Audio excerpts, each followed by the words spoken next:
Okay. All right, now we're being recorded, and this will be posted on our webpage later this week.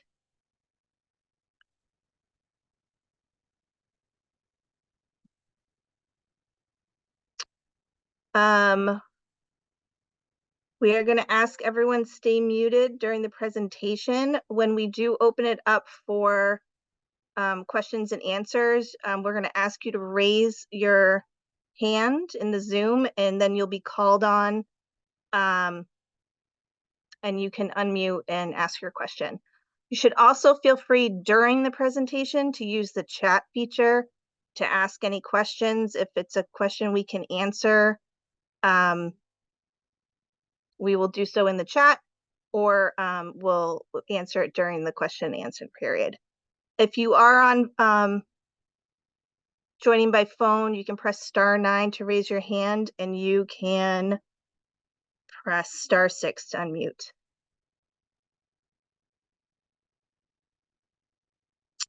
And this is just showing for those less familiar with Zoom, where you can find your mute, unmute, where your camera, where the chat is located, and how to raise your hand. You go to reactions, and then you'll see raise hand there.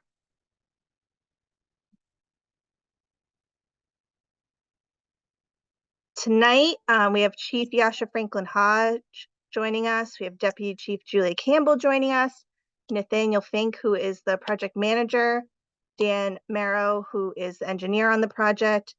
We also have Jake Berman and Daniel Millenbrand from our design and infrastructure team.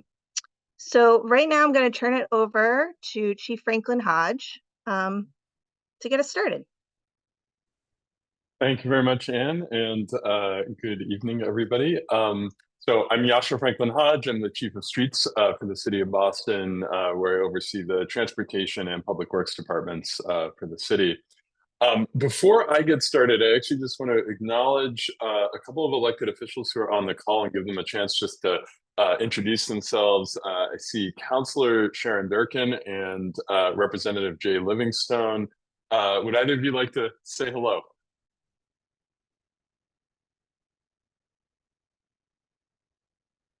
Someone may have to ask them to unmute in the participants panel.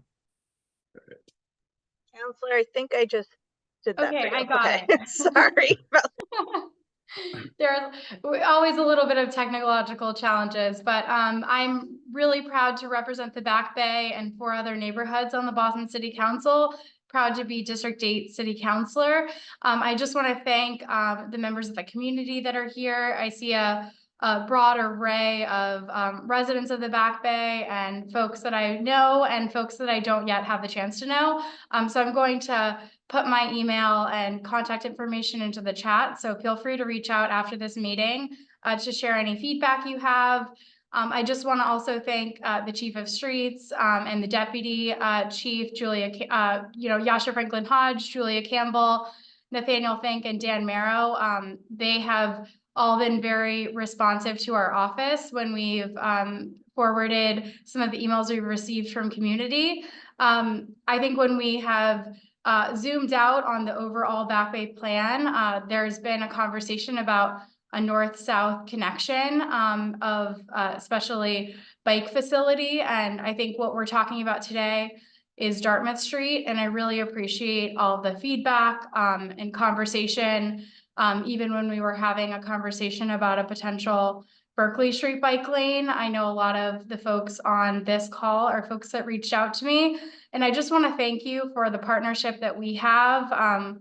Our office is really proud to work with you, work with the community, and work with BTD to try to deliver a streets plan that really matches what people are looking for. And I just want to thank BTD for all the collaboration and conversation that they've allowed and everything that has gone into tonight's meeting, because I know some of it is thankless work, but it all really is appreciated how much the engineers and everyone has worked on this proposal. So I'm really excited to hear from constituents and really excited to watch the presentation tonight. So thank you so much, and great to see my colleague in government, Rep. Livingstone, here too. Thank you, Councillor and Rep. Livingstone. Yeah, thanks, Chief Hodge. Yes, I'm Jay Livingstone. I'm the state representative for Back Bay, also Beacon Hill, the West End, and parts of Fenway. And it's I'm really interested to hear everyone's reaction to this plan. This was first. Options about Dartmouth Street were unveiled a few months ago, and it came out of discussions about Berkeley Street.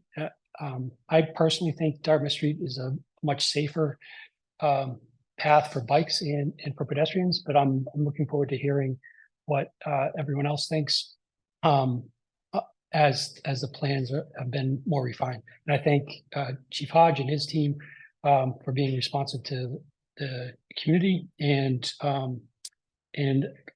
look forward to them continuing to be so after the comments, if there are any tonight. Thank you.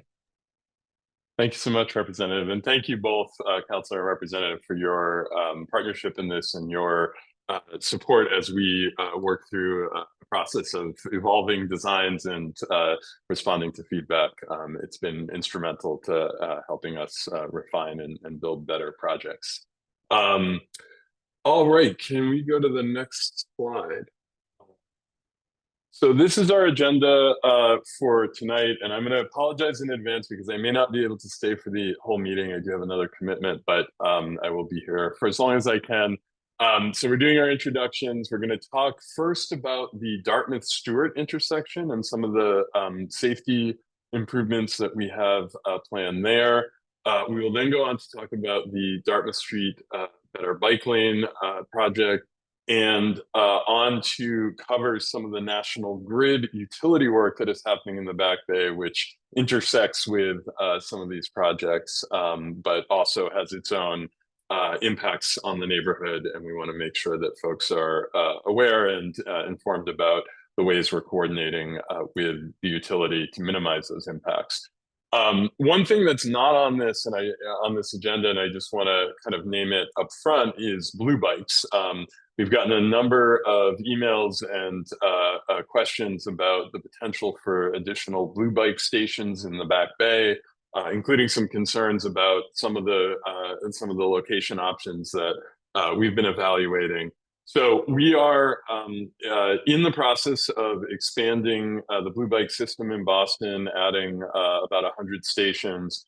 We're doing this work in phases by neighborhoods. The Back Bay is in the last phase of that work, and so we are focusing on other neighborhoods right now. We will launch a community engagement process related to station locations in the Back Bay sometime in 2025, not till the spring at the earliest. You can learn more at boston.gov/bike-share-expansion, and there'll be a website with lots of updates there. Folks may have seen some of our people out doing station siting work at various locations around the Back Bay over the summer, and we may be out again in the future. We have not determined the locations, but before we have the public conversation, we do some assessments of potential locations and their suitability for blue bikes. So just because you have seen somebody out taking measurements, taking photos, does not mean we are planning to put a blue bike station there. There will be conversations with the community about location. There'll be many opportunities for input before anything new is deployed. So I just wanted to put that up front. It's not on the agenda for today, but I know that that is top of mind for some folks. So if we can go to the next slide. I just want to start by just reiterating a little bit about the big picture vision for what the work that we do in the Streets Cabinet. And I won't spend too much time on this because I know we want to get into Back Bay specific stuff, but I think it's important for us that we have a clear vision and clear values that underpin all of the work that we do, no matter what neighborhood we're in the city. And so fundamentally for us, it's about streets that work for everyone. That means making them safe and welcoming, regardless of age and ability, regardless of mode of travel. That means streets that work, that are well maintained, and that support what is unique and special about every neighborhood in the city. And lastly, it's streets that recognize that climate change is here, it's real, and working towards a zero carbon future, but also making sure that we're building streets that can withstand the impacts of climate change. Next slide. At the core of our work is a focus on safety. And there is no project that we do that does not have a safety component to it. And many of our projects are solely focused on safety. There's a excellent article in the Globe this weekend talking about the city's Vision Zero commitment. This is really our goal of ending fatalities and serious injury crashes on city streets. That means, and to do this, there's many techniques, and we won't go into all the details of the program here, but fundamentally, we know that when we make streets safer for people walking and people biking, that it actually makes those streets safer for everyone, including people driving. A lot of this has to do with speed and managing speeds to keep them at safe levels. And there's a variety of things, some of which you're going to see on display with the proposed projects here, in particular, shortening crossing distances, improving visibility that go a long way towards improving safety for pedestrians. But this is one of those kind of universal priorities for our cabinet. No matter what kind of project we do, no matter where we do it, we need to have safety, improving public safety at the core of that work. So I will stop here and I will hand this over to Deputy Chief of Streets, Julia Campbell. We are going to go through, I think, all of the slides and then have a Q&A period.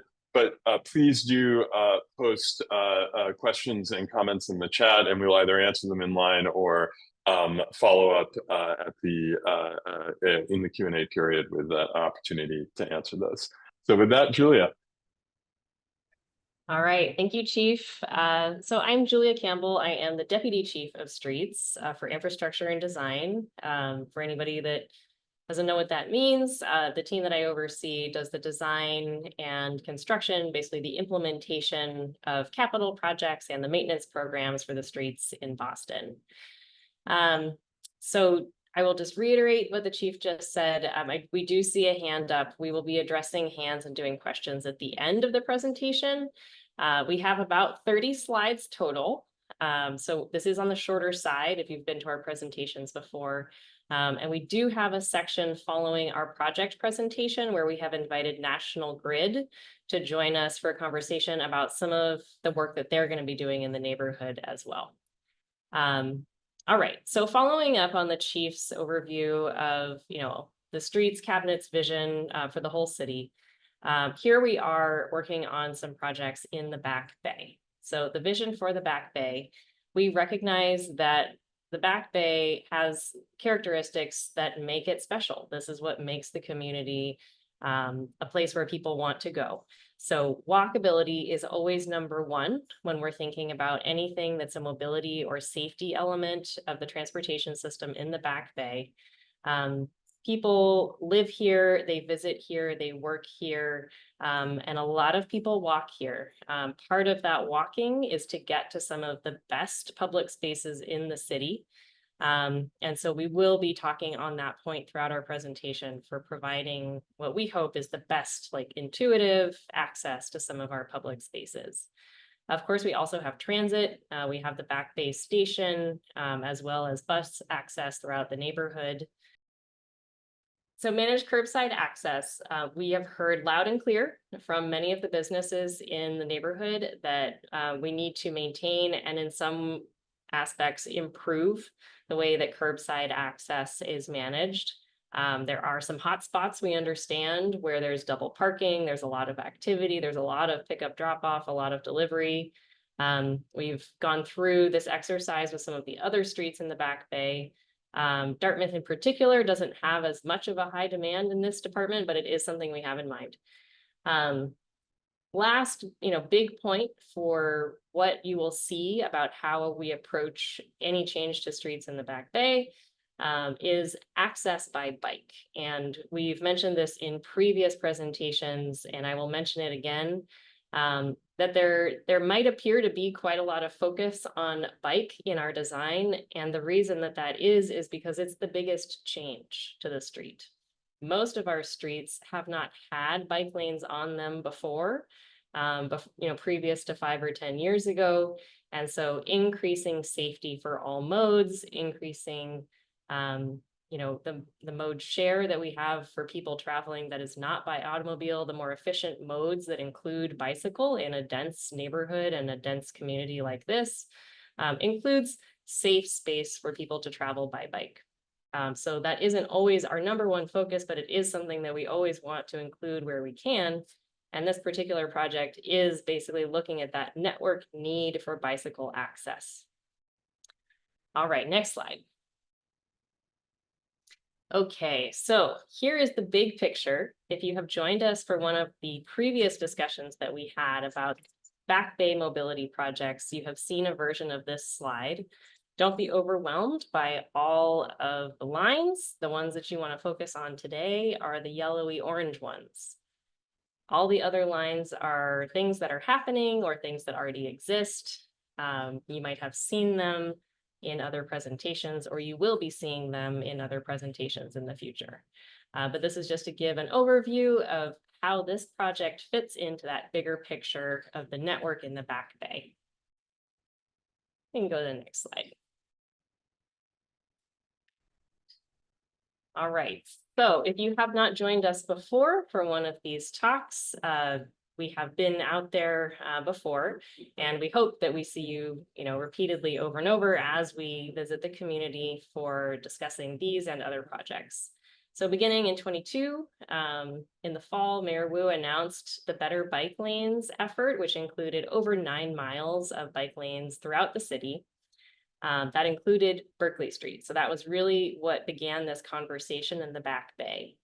Over the winter of 22, we began some, smaller scale outreach with postcards, talking to businesses, some virtual office hours, continuing into 23, doing pop-up events, more business outreach. And really over the end of 23 and early 24, we began to evolve into this Dartmouth option instead of the Berkeley bike lane all the way continuous through. So thank you for joining us. If you have before, and if you have not joined this conversation, welcome. And we'll go to the next slide. All right, so, we also just want to be clear that we are taking note of everything that you share with us. We do, record everything in a number of ways in addition to actually recording this presentation. We take your input into account. This is why we hold these meetings. So thank you for joining us again. I'll just leave this up for a minute and read some of these. We've got a comment saying Dartmouth Street would be a good place for a bike lane connecting Copley to the Esplanade. That's really one of the ones that we want to put front and center in the conversation tonight. We've got, can we encourage people to bike in the street instead of on sidewalks? That was a big one that we heard repeatedly, providing safe space in the street so that we have the additional space for pedestrians on the sidewalk, not feeling crowded out by bikes. Another one is, what is the city doing to maintain infrastructure for pedestrians and drivers? We've got a lot of maintenance going on in the Back Bay this year, a lot of paving activity if you haven't seen already. This is also why we've invited National Grid here tonight. Is there any way to make the Dartmouth Street / Stewart Street intersection more pedestrian friendly? We'll be talking about that in just 1 minute. And lastly, can we keep more parking throughout the neighborhood? This is something we always hear. We're always trying to maintain as much parking as possible. And we do believe that the design we're presenting tonight preserves the most parking, and you'll hear that from Nathaniel. We can go to the next slide. Okay, so thank you to the community champions, including Nina Garfinkel, for bringing this safety issue to our attention. So Dartmouth Street at Stewart Street is a very complicated intersection. We can go to the next slide. You will probably recognize this photo if you have walked around the Back Bay, where it's a very wide intersection. There's these islands that are, technically pedestrian refuge islands, but really what they're doing is accommodating very wide paths of travel for automobiles and ways for those automobiles to go fast around the corners. So we do recognize this. This is basically a design from time past. This is not really how we want to be accommodating road users in this environment. The design at this intersection is very accommodating to automobiles capacity-wise and going quickly around corners, which is inherently dangerous, especially to the volume of pedestrians that exist here on a daily basis. So we have heard you. We hear that the pedestrian crossings are uncomfortable. We hear that the drivers go too fast. We agree. We have data to support this, and we do not want to have continuing data collection showing that there are crashes at this intersection. So unfortunately, the complicating part of this intersection is that there are a lot of jurisdictions meeting in one place, meaning that the city does not have full control to do what we would like at this intersection. Long story short, we are dependent on some of the developers that might be developing individual projects at the intersections or at the corners of this intersection for some of the biggest and most money-intensive interventions that would really transform this street. But there are things that we can do in the short term that do not require that big heavy lift. And we are moving forward with those changes. Next slide. So this fall, you will see some shortened pedestrian crossings at some of these islands. So rather than providing these full, really like two lane widths worth of width in these slip lanes, we are going to add some temporary materials. This is always the best way that we think to start a change in a street, is with the temporary materials that can kind of take a hit, take a beating as the drivers get used to this different configuration. So with paint and flex posts, we know those flex posts don't last too long. We know they're not the prettiest thing when they get hit by cars, but that's just them doing their job. We will be installing this design, which is basically reducing the pedestrian crossing distance by half on these two legs of the intersection. Next slide. And next year, we will be bringing some maintenance to this intersection. So we will be following the National Grid work, coming in to do some paving on the streets around here. Again, the jurisdiction issues are complicated here. We will be paving the parts of the street that the city has control of. And this will offer us an opportunity to make any refinements to that design that we will be installing this fall.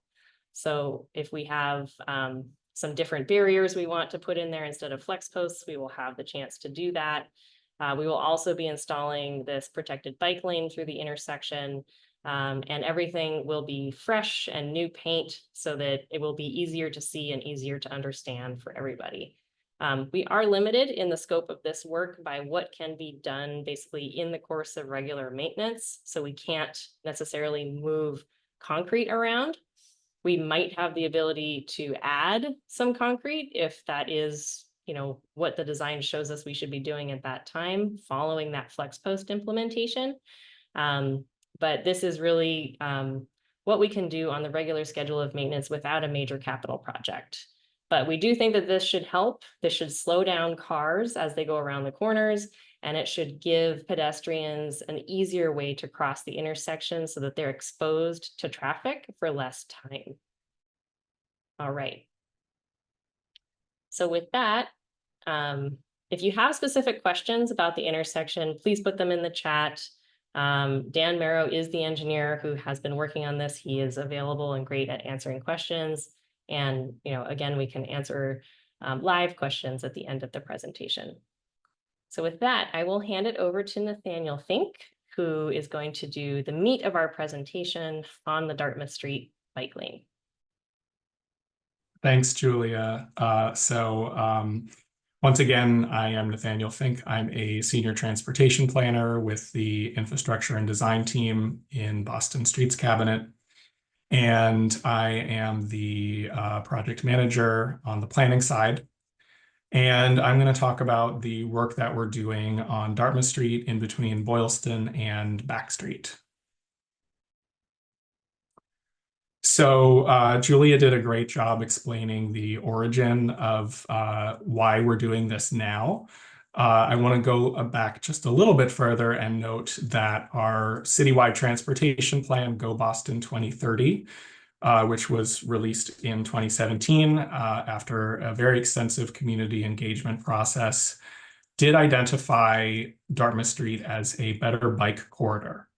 So once we got into conversations about the Berkeley Street project last year, and we took your feedback around potential alternative bike routes within Back Bay, we then prioritized this project for exploring the potential design options and then funded it for repaving and curb ramp remediation.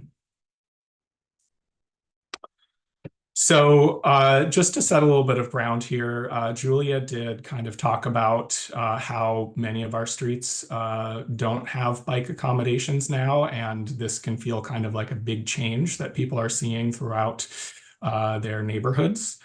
And we believe that bike lanes are part of a well-rounded transportation system. It's certainly not the only component. Well-rounded transportation system would include walking, transit, and driving. But again, bike use is growing, and bike lanes are a good way to help round that out.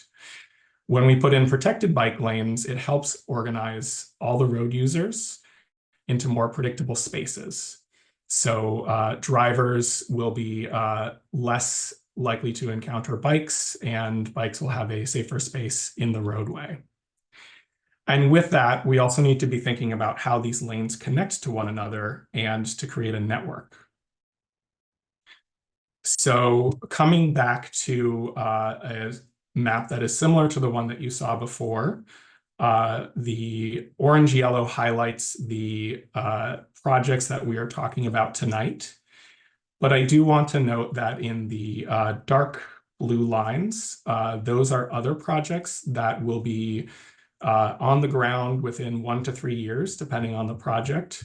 And what we really mean to show is that we are working on rounding out this network so that it provides a way to connect people to their destinations and to provide safe and more comfortable connections. So another thing that we also want to point out is that bike lanes can actually be very helpful for emergency response.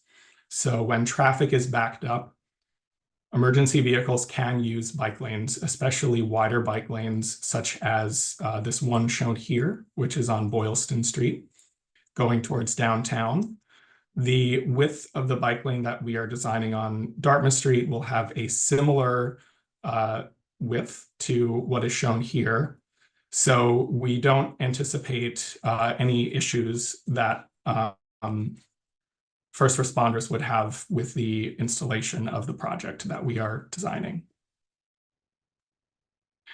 So again, talking a lot about bikes, but I do want to make sure that I touch on the benefits that our street redesign projects can have for people on foot. When we are making designs, we are always thinking first about pedestrians.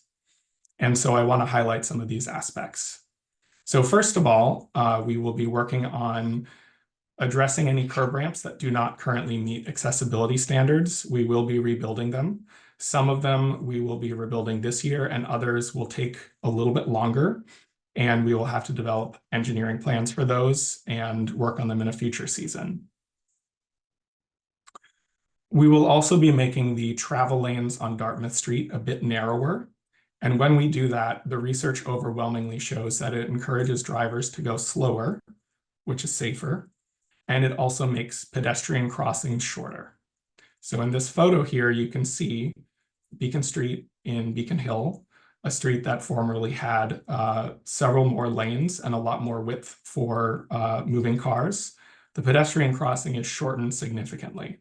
So when we put in protected bike lanes, a built-in benefit of that is that we can shorten pedestrian crossings, in some cases quite a bit. As Julia noted, we've also heard comments from folks in the neighborhood about people riding on sidewalks, because Back Bay experiences a high demand for tourist visits. Some of these people will be on blue bikes or other rental bikes and can end up on sidewalks. And we want to do our best to encourage people not to be riding on sidewalks, and putting in safe, comfortable, and legible bike facilities can help do that. And then lastly, something that's really quite basic but very important is that when we come in with smoother resurfaced roadways, that makes the crosswalks smoother, and that is helpful for everybody. The design that we're working on for Dartmouth Street will not change the number of travel lanes. So what you see today and the number of vehicle lanes that are there is the same that will be there when we are done. We're also looking at the signals and how they are timed, and we will be exploring potential changes to improve safety and efficiency where it is beneficial for all users.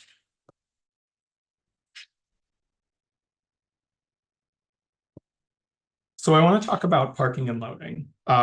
We know that parking and curb access is really important. This is one of the main things we hear in Back Bay, as well as pretty much every other neighborhood that we work in. And our goal is not to wantonly take away parking.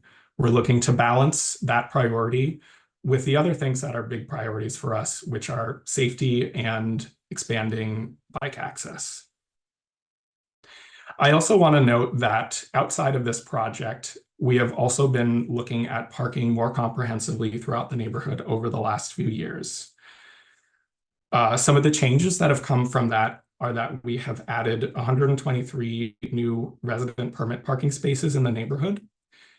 And we have retimed some of the meters to create more turnover. So some meters that have 30-minute limits and other strategies that aim to make it so that space is available for loading and short-term parking. So what this means for Dartmouth Street, just coming back to our design, is that we can keep parking on one side of Dartmouth Street. The side that it's on will depend on the section. So south of Com Ave, we are looking to keep parking on the east side. And the reason is because that's where most of the business storefronts are. And that is where activity like truck loading and vehicle or passenger pickup and drop off, that's where that wants to happen. So that's why we are looking at keeping parking on that side. We also aim to have a design where there is a wide buffer between the parking and the bike lane, wide enough so that people can load and unload goods and passengers from their cars and have space to do that is outside of the space where bicyclists will be moving. North of Com Ave, we're looking to shift the parking onto the west side of Dartmouth Street. So it would be on the opposite side of the street from the bike lane. Something that we would like to hear from you when we get to the question and answer period, and you're also welcome to type this into the chat, is we want to know what types of parking regulations you want the most of. Some of the things we've heard so far are that there's a desire for more short-term parking, particularly around the Newberry Street, Dartmouth Street intersection. That is something we'll be looking at. And more generally, we can explore how we can change existing curb regulations to be balanced with your priorities. So this is an artistic depiction of the design changes that we are working on for Dartmouth Street. And what this shows is that we are planning a two-way separated bike lane on the east side of Dartmouth Street. Of course, some of these details are still subject to change as we are fine-tuning the design now. And as I just noted, the parking location will depend on the block.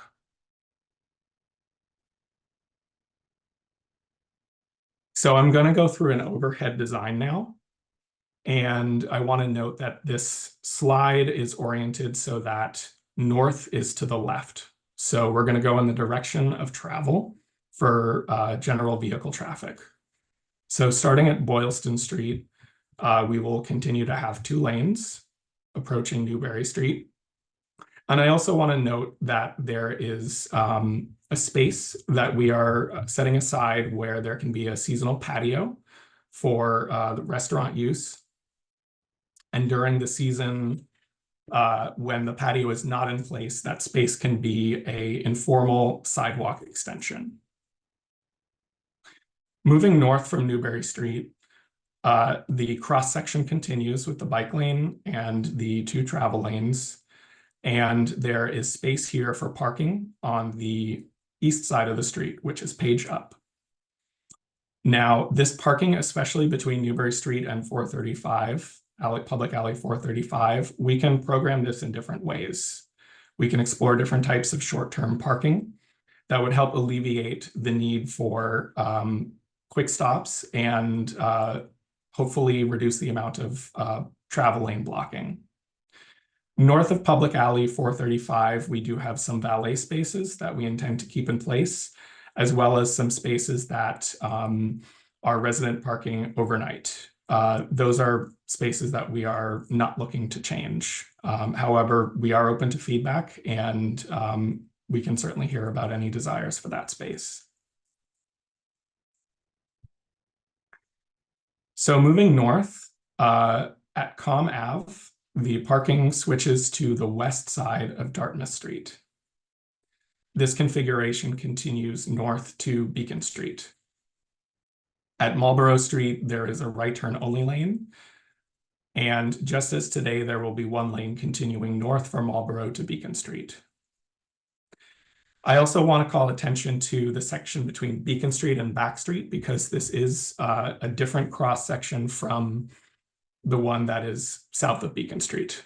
So because this section is narrower, we don't have room for a 2-way bike lane. Instead, we're going to put a contraflow bike lane on the east curb, which will allow people to continue north, going towards Back Street. And in the southbound direction, we will have a shared lane. This condition is suitable for a high comfort facility for bikes because there's a very low volume of traffic on this section. And we will also note that this brings you directly to the Dartmouth Street footbridge, which is a major access point to the Charles River Esplanade and all of the path system. And at this footbridge, bicyclists are required to walk over the footbridge. Okay. So timeline going forward, Julia touched on what we have done so far. This is our anticipated timeline for the coming year. So over the summer, we've been doing community engagement. We have virtual office hours. We are hosting those through the end of October. Anyone can sign up for those, and that is an opportunity to talk one-on-one with a member of the project team. We can do phone calls, we can do video calls, and basically it's a way to share your feedback one-on-one, and if you have questions, we can do our best to answer them. And of course, we are hosting this virtual public meeting today. As far as the curb ramp work is concerned, that has been underway and will continue through September, and actually at this point, maybe into October. And just noting again that some of the curb ramps will be built in a future construction season. So in a moment, we're going to get into talking about details about National Grid's upcoming work. But what I want to note here is that they are not planning work north of Com Ave. Excuse me. So that means that we can repave Dartmouth Street, install the bike lane, pavement markings, and signal timing changes between Com Ave and Back Street this fall. South of Com Ave, we are working with National Grid to better understand their needs for their schedule and the way that they can phase it. And our goal is to continue coordinating with them to be able to install our project to continue the bike lane, pavement markings, and related changes south of Com Ave to Boylston Street. And now I'm going to send it back to Julia to talk about National Grid work. All right, thank you, Nathaniel. I did see our colleague Victor from National Grid. Is Val here as well? We might have to search around and ask you to unmute. Please hold as we manage the Zoom.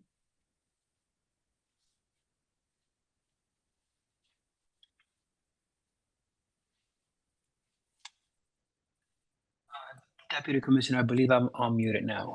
Victor There we go. Santana. Thanks, Victor. Is Val here, or is it just you this evening? I do not see that Val has been able to join yet.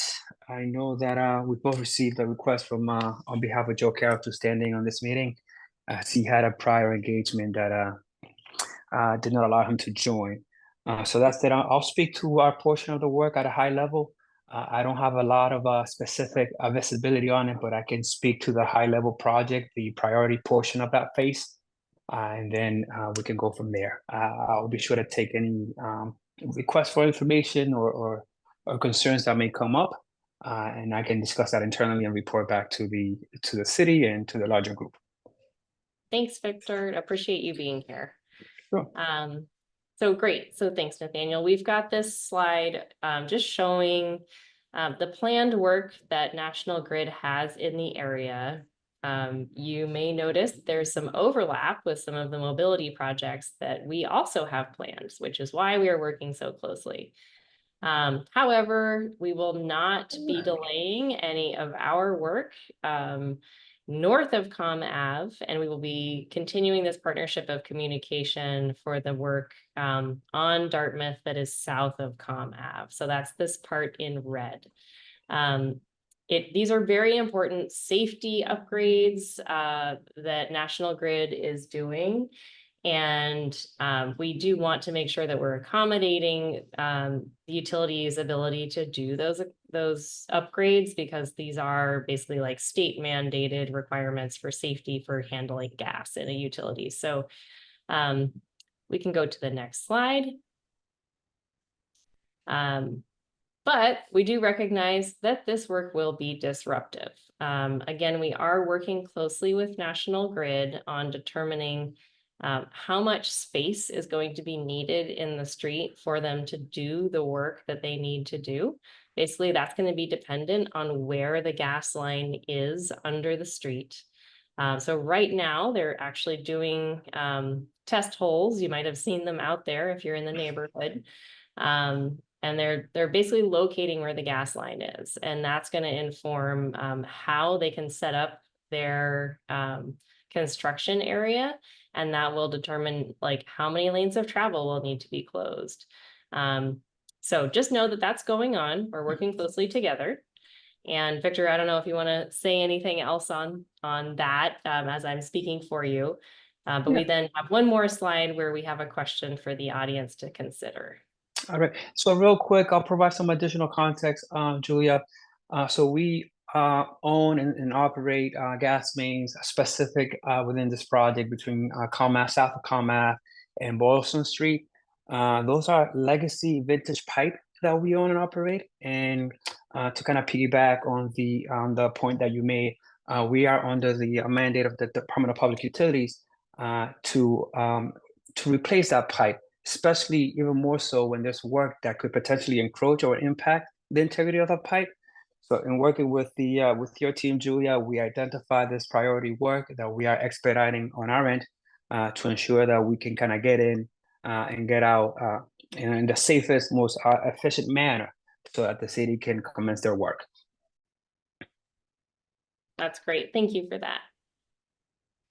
Okay, so then in our conversations with National Grid, we've basically been starting the planning work of how to accommodate their construction project in the street. And part of that work is basically the hours per day that they can do work out in the street. This is probably going to be a deep dive for folks who don't usually think about this sort of thing. But there basically is a relationship to how many hours a day a construction project can do work and the duration of that project in months of time.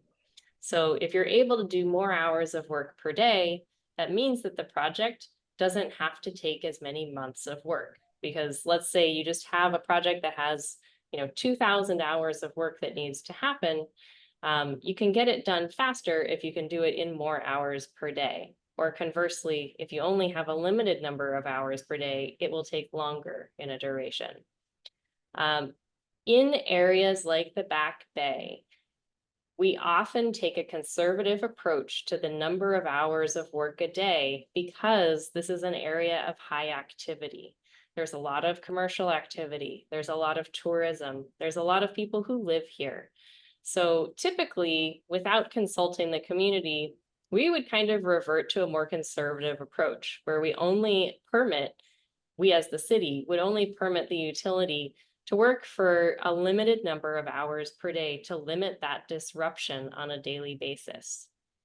However, the consequence of that is that the project takes longer. So we did want to put this question to the community of, we will be working closely with National Grid on permitting and working with them to allow their work in the street.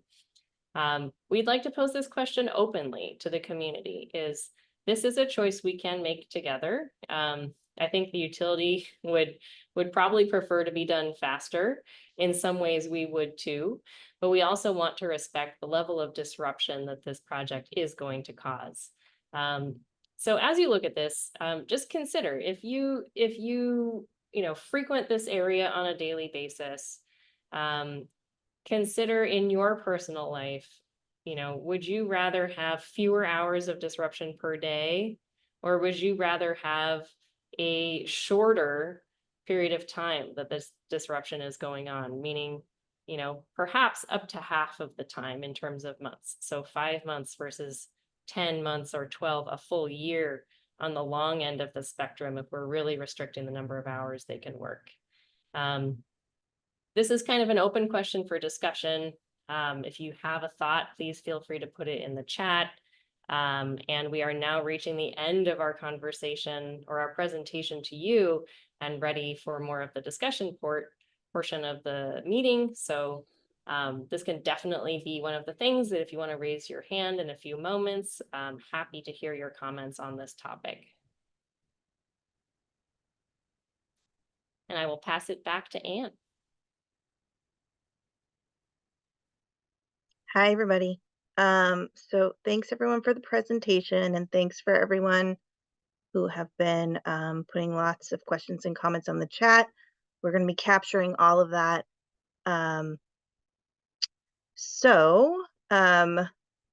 Just to give everyone an idea, Nathaniel, if you can go to the next slide, of ways you can share your comments. Obviously, there's the chat. There's our conversation here. You can also email us at better-bike-lanes@boston.gov. The website will be updated with these meeting slides of the video recording. And if you want to just take some time and then sign up for virtual office hours, please do. So I just wanted to give you all the options of how to share your comments and thoughts. And so now, if I can see where everyone's little hands are, here we are. Jax, I'm going to ask you to unmute and share your question or comment, if I can do it, which I think I just did.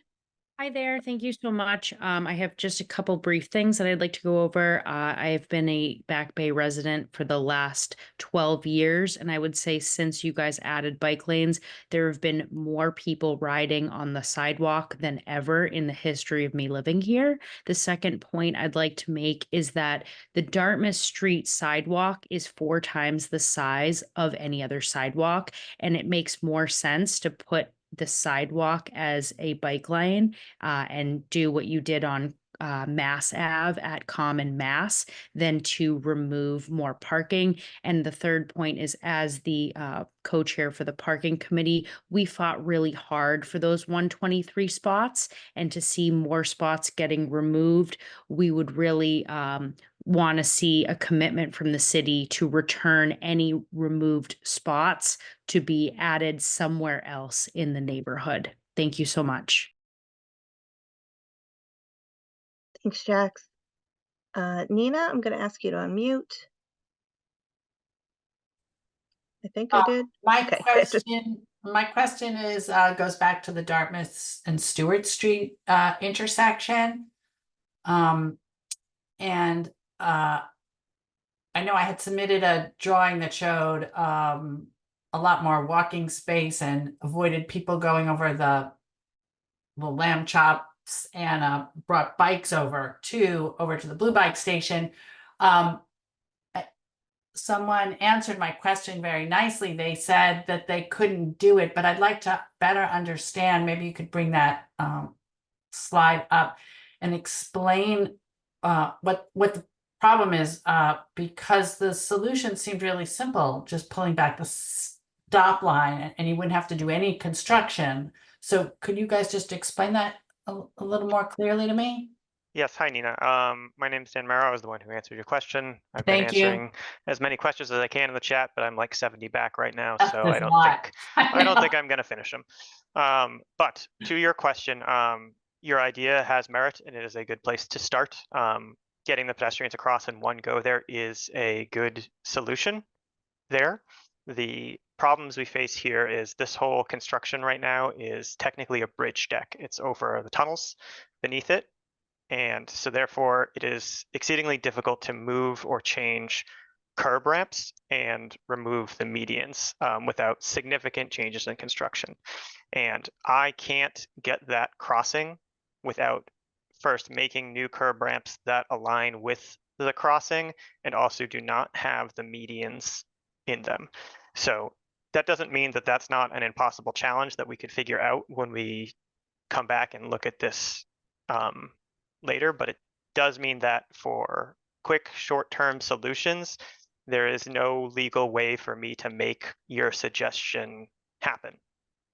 It looks safe enough because, you know, as people who can walk and use the street, like it looks okay, but there is things in way for low visibility people, and there is not an easy way to turn the ramps to face each other without more significant construction.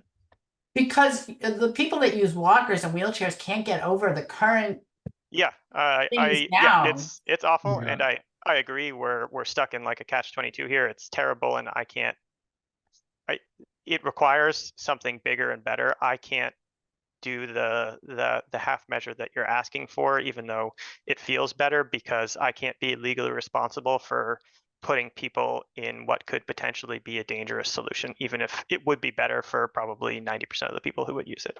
And something like planters would not allow for people to avoid them. Yeah, so I'll just chime in. There are specific requirements around accessibility that we are bound by if we are making changes. So yes, the curb ramps aren't great now. We know that.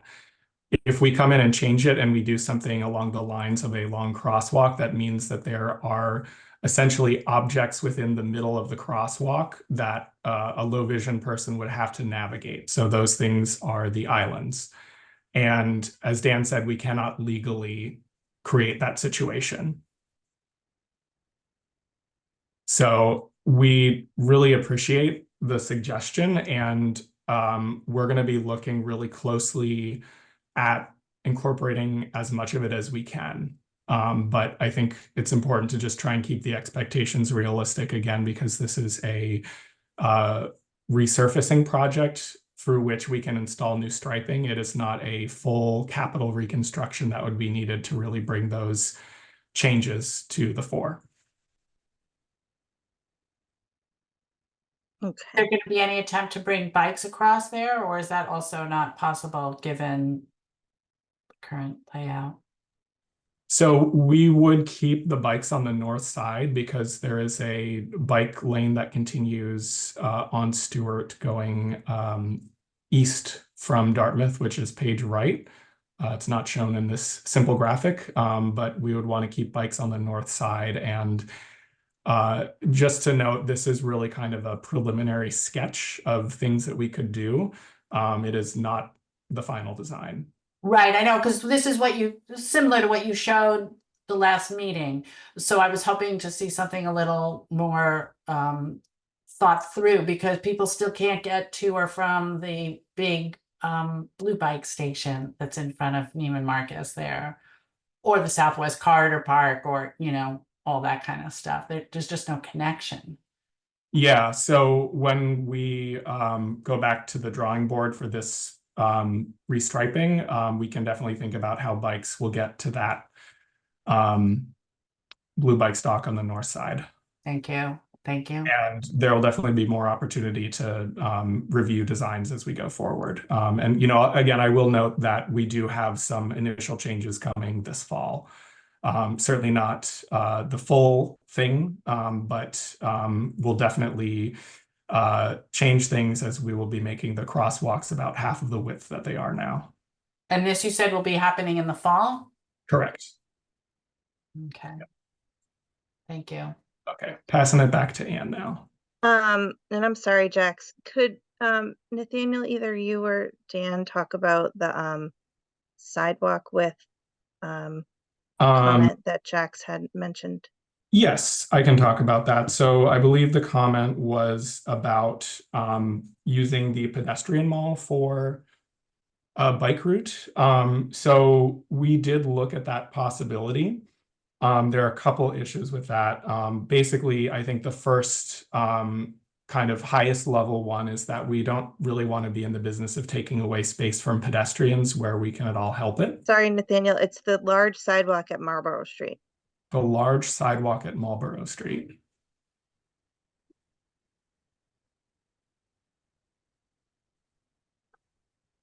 Can you help me understand the question? Sure.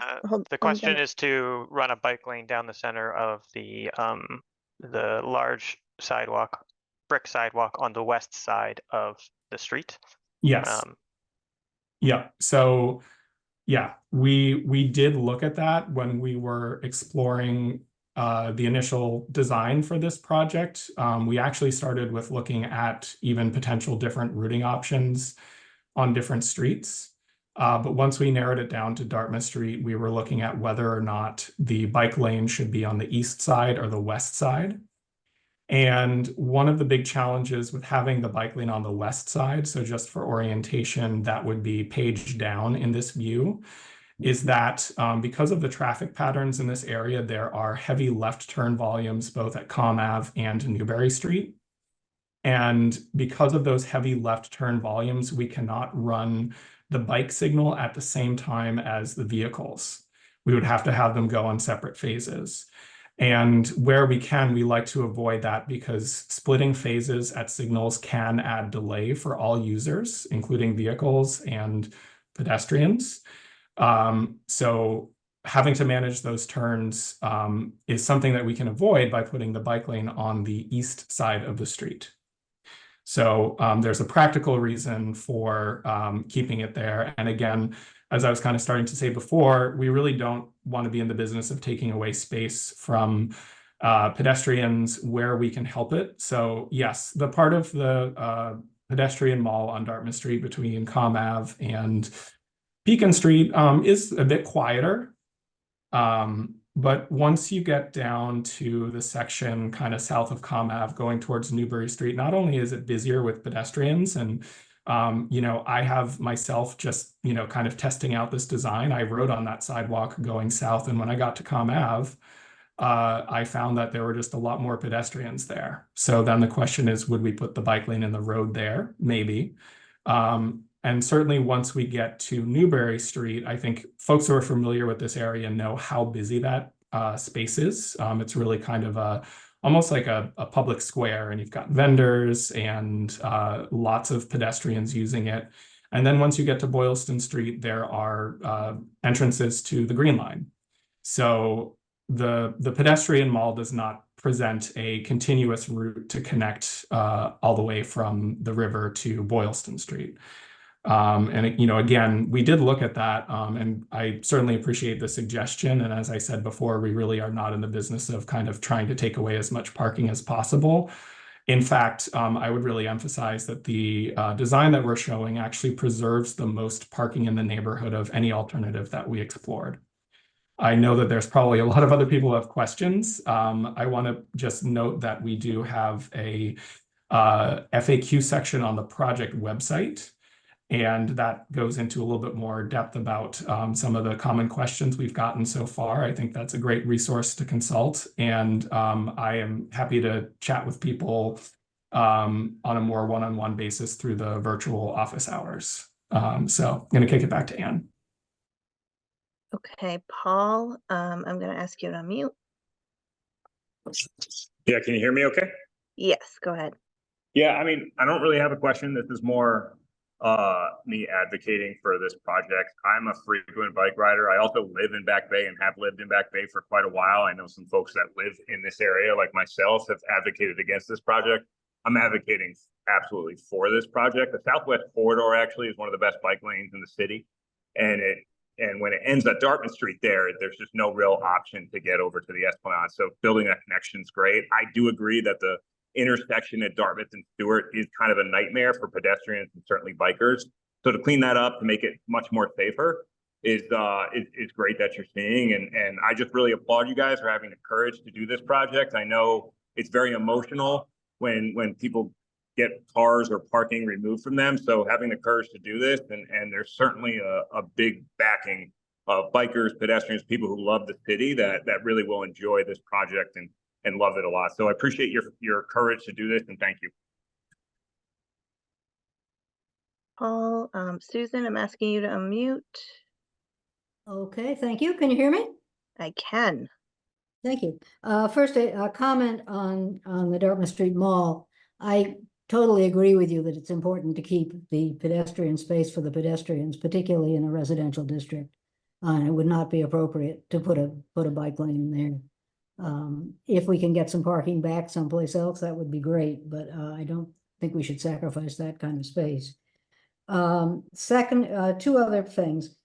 One is the question about the plastic pipes that separate the bike lanes from the traffic. Is there anything more appropriate for the historic district that you could use? Because plastic PVC really is a bit of a blow. A lot of people come here because of the historic ambience. We get a lot of tourism, and I hate to see it fall apart because of this project, much as I support the project. Susan, sorry, I can, do you have another question, or do you want me to? No, we can do that one, and then I got one more. Yeah, absolutely. So yes, this project will use the plastic flex posts. That is really kind of the best and only option we have right now. We know that they can, deteriorate over time and don't look as aesthetically pleasing as people would like. We hear that comment often. We understand it. What I can say is that we have been working on finding alternatives to flex posts. So while this project will go in with the flex posts as shown, there is the potential that within a certain number of years, hopefully sooner rather than later. I mean, believe me, many folks on our team would like to use something that looks more. I think we heard that on Beacon Street, and they're still there. So yeah. Not optimistic. And I mean, I don't want to get too into the weeds, but there are considerations around having design specs for certain types of materials, having contractors that can build them. Those are all things we're working on. We just don't have them in place yet for this project. So right now, flex posts are really the only option. Could they be painted or anything? Sorry?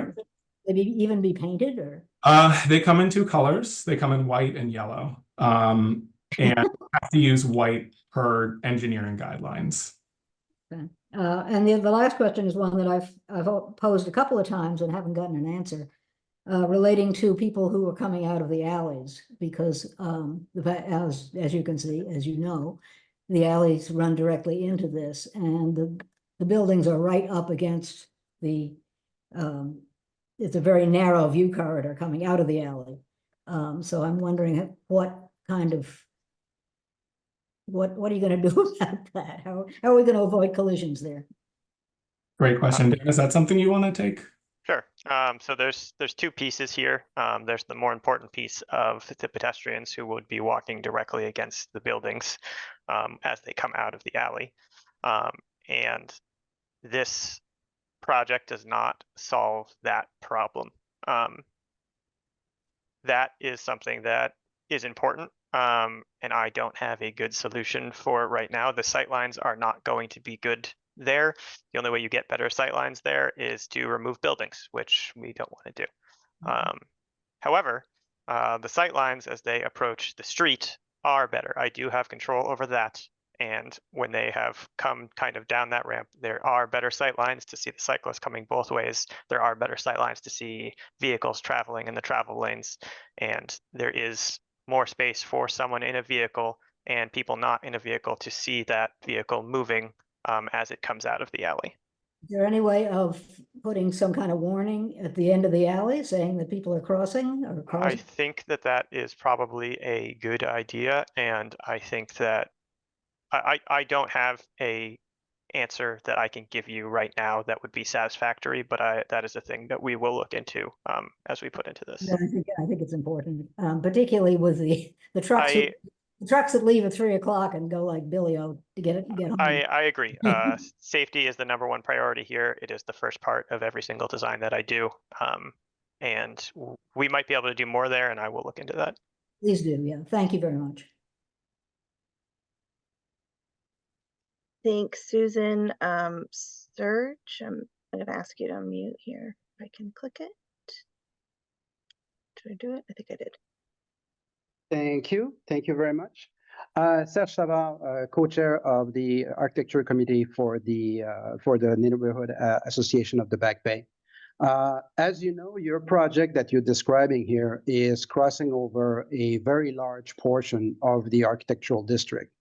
And the entity that has jurisdiction over the visibility of the equipment that would be installed in the Back Bay is the Back Bay Architectural Commission.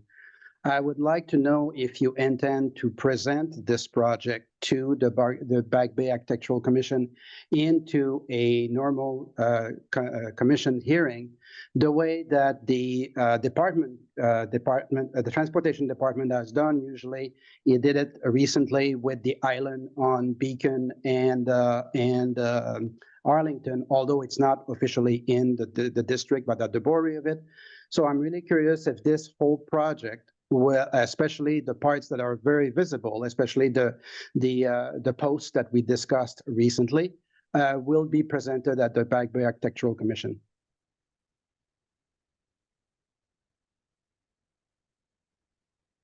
Can anyone take that one? I think Yeah. So thank you for that question, Deputy Chief Campbell here. I will at least partially answer your question. The chief may also need to help answer this question. So we are talking about MUTCD traffic control devices, which are not subject to architectural control. Understanding that this is a historic district, there is an overlay, there is a limit to the control that the architectural overlay has, and it does exclude traffic control devices. So we are not doing anything that is not covered by regular engineering standards. So we do not see, or we don't foresee anything that would require us to go through a process of approval. We're happy to work with the staff that you have just to give people a heads up of what's coming. I'm sorry? Happy to give people a heads up of our designs so people are not surprised, but we don't anticipate any changes that would require the oversight of the architectural board. Well, the traffic lights and the color and the posts that are used are discussed with the commission on a regular basis. And in the Process Improvement Commission that the Transportation Department did acknowledge that the BBAC should be seeing some of these and would work together with the BBAC. So it would be highly encouraged that this would at least be presented, if not not necessarily saying that everything here is subject to approval to the commission, but I think it would be an appropriate step to actually present this at the Architectural Commission. Okay, well, we'll be happy to work with the staff of the commission if there are any opportunities to save any particular elements that might have been designed in a way in keeping with the architectural essence of the area. Happy to do so. But again, we don't anticipate anything that's going to be changing any actual historic elements. This is just traffic control devices. So second portion, you have right now a zone that is basically painted and then decorated with the plastic post. Have you looked at the possibility of actually making a true divider and with a curb? Thank you so much for that question. We would love to be introducing more concrete and less flex posts. As our engineer Dan said, nobody is excited about flex posts. They serve a purpose, but they are challenging to work with because when they do their job the best, they look the worst. We understand that, and nobody likes to see a beat up post, even if it's doing its job so well. So yes, we are actually working on some standards that would allow us to put concrete barriers in place of the flex posts in more places. We have not had a standard for that, so we haven't been able to do that yet, but we are looking to do that in the coming year of construction year 2025. So that is a possibility for the future, absolutely. So that's kind of one of the things that we're trying to hint at in our design for the intersection at Dartmouth and Stewart, is we're going to start with those flex posts, get everybody used to the smaller turning radius of the intersection, drive over those flex posts all you want while they're not going to hurt your car. And then we're looking at perhaps next year when we repave the road, that might be the right opportunity for us to put in concrete, which will not look bad when it gets hit by a car, but it will hurt the car a little bit more than a piece of plastic. So we do like to have that buffer time of people getting used to the difference in the way to drive, because we don't want to, have people mess up their cars. But yes, absolutely. In the big picture of things, we would love to use more concrete and less flex posts. So the neighborhood association would be really looking forward to discuss with you any options of using curb, especially in I would say the Newbury North portion before in the project that you have here, and if we can find something that would be elegant for that section, that this is an approach that we would be interested to work with the transportation department. Thanks, Serge. Tracy, you should be able to unmute. Thank you. And thank you so much for your comments that you just made about who was the last person that just spoke? Everyone? Serge? Can you hear? Yeah. Can you hear me? We can hear you. Serge. Yes, thank you so much. And thank you so much for allowing me this time to speak. My name is Tracy Campion. I'm a real estate broker that's worked in Boston for over 39 years. And I'm very lucky to work in Back Bay. And I'm very proud to say that I live on Dartmouth Street, and it is one of the most beautifully architectural significant boulevards that we have in the city of Boston. And I am so heartbroken as to what your plans are to do to this beautiful boulevard. And I want you to go out right now and go on the corner of Dartmouth and Marlborough Street and look at how they handled the new access, which I am totally for 100%, in how they handled that to get onto the street. It is a total mess. I don't know if any of you have gone to look at it, but it is. And I am so upset about how you're planning to do this for bikes, and just like destroying our neighborhood. And that's what the bikes are doing.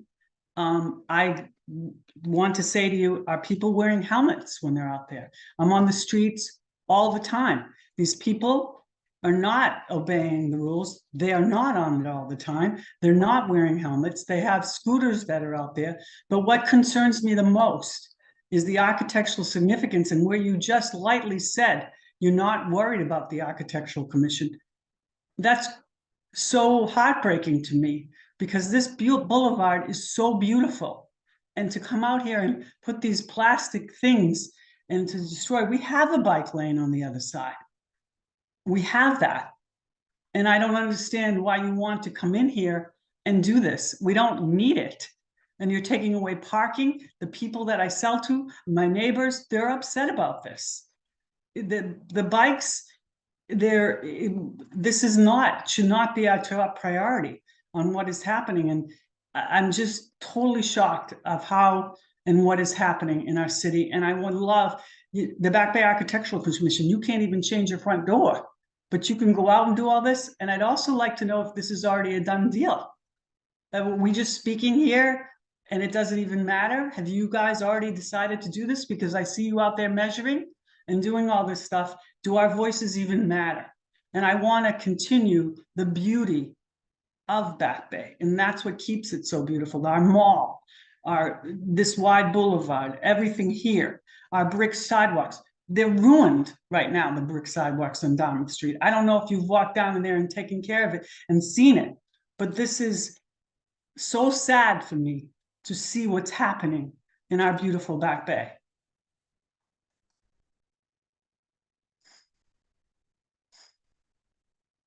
Does anyone want to respond to that? Julia or Yash? Was there a question? Is it a done deal? I want to ask you that. Is it a So done deal? I can answer that question. No, absolutely not. It is not a done deal. We would not go through the effort of preparing this presentation, gathering people together, you know, spending You're hours. putting plastic things out I in would love front. to answer your question. Okay, go. Yes. So no, it is not a done deal. This is why we're having this conversation. Understanding that there are some feelings around plastic. These are standard traffic control devices. There would never be a change to those particular things, no matter what the design of the street is. No, it's disrupting our most beautiful wide boulevard and the rest of Back Bay. It's fine. We have bike lanes. I don't understand why we need to do this. It's really, people are very unhappy that I speak to and that I sell to about the bike lanes. Extremely unhappy. They think that's all Wu is focusing on, is the bike lanes. So I'm just telling you that honestly. Those are your constituents in this neighborhood. So thank you for the question. We do hear this sentiment sometimes, and again, we recognize that the bike lane is the biggest change to the street. We understand that. It is the case here. It is the case on many streets where we add a new space for a different mode of transportation that might have been using the street before, but just not doing so in a way that was safe to the user. Wait a minute. The reason I would love to continue answering your question, wait a minute. What about allow me helmets? to speak, I'd be happy What to. about helmets? What about helmets? Okay, we're gonna have to move on to a new question. Oh, okay. Yes, because helmet laws are not covered by the city of Massachusetts, and lack of helmets actually signifies a safety that riders experience in the street. Anyway, we would love to continue building out the network for all road users by doing this project. There is not a piece of the network in this place, which is why we are proposing this project. So we understand the concern. We understand that this is something that not everybody uses, but when people do use bikes, it means they're not driving. So that's another way that we have to reduce the general congestion and things that people really don't like traffic. So thank you so much. We're going to move on to another question. Sorry, Jackson, I'm asking you to unmute. If it worked. Is it working? There we go. Goes. Thank you. Yep, just a short comment. I'd like to say that I ride through the Southwest Corridor very frequently along and down Dartmouth Street from Back Bay, and I'm looking forward to a safer and more comfortable trip for this extraordinarily important connection between the Southwest Corridor, the Esplanade, and the rest of the cycling network within the city. So thank you for bringing this up and continuing on this project. Appreciate it very much. Thank you, Jackson. Jeffrey, I'm asking you to unmute if it works. Maybe there it goes. Hello. Hi. We hear. All right, you have me. Hi, I'm a biker.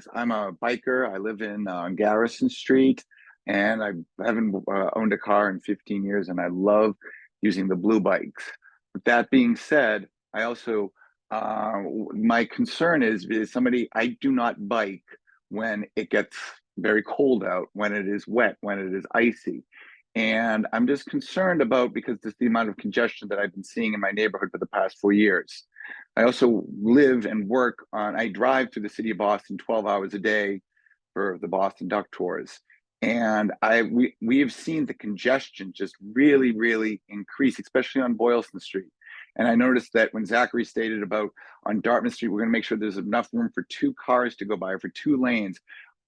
I hope that whoever did that that is doing it on Dartmouth Street will be doing a bit better job, because on Boylston Street, when I take the bus, I broke my leg when I was jogging the other day, so I've been on a boot, and my transportation time on the number 9 bus has gone up considerably, because a bus and a truck cannot go down Boylston Street simultaneously.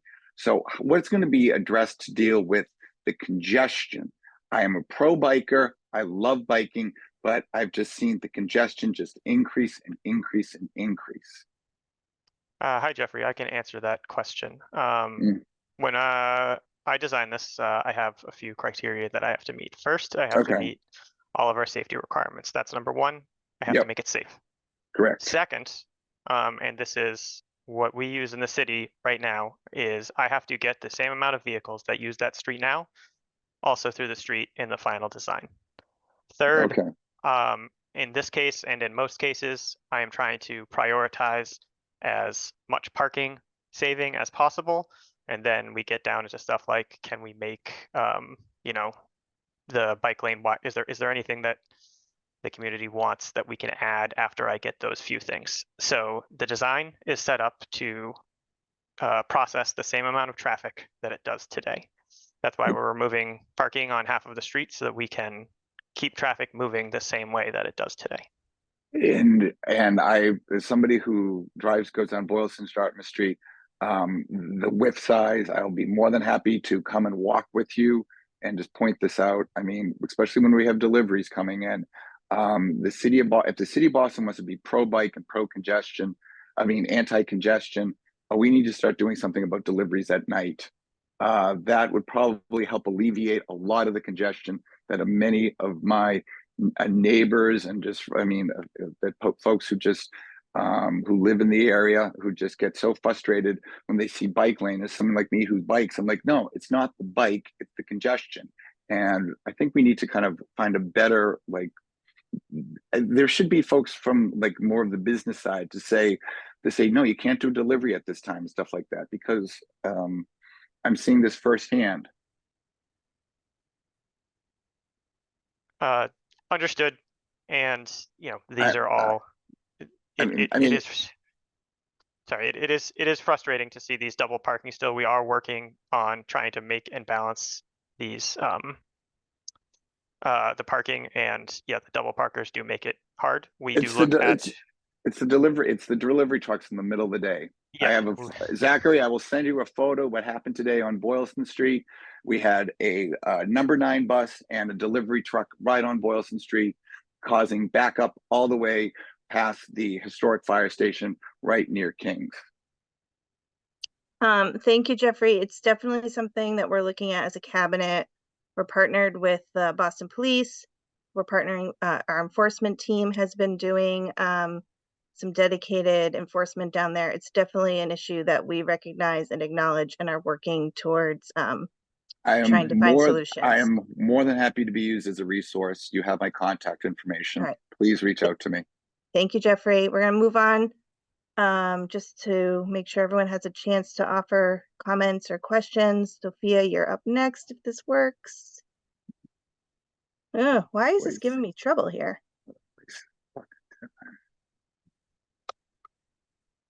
So did it work?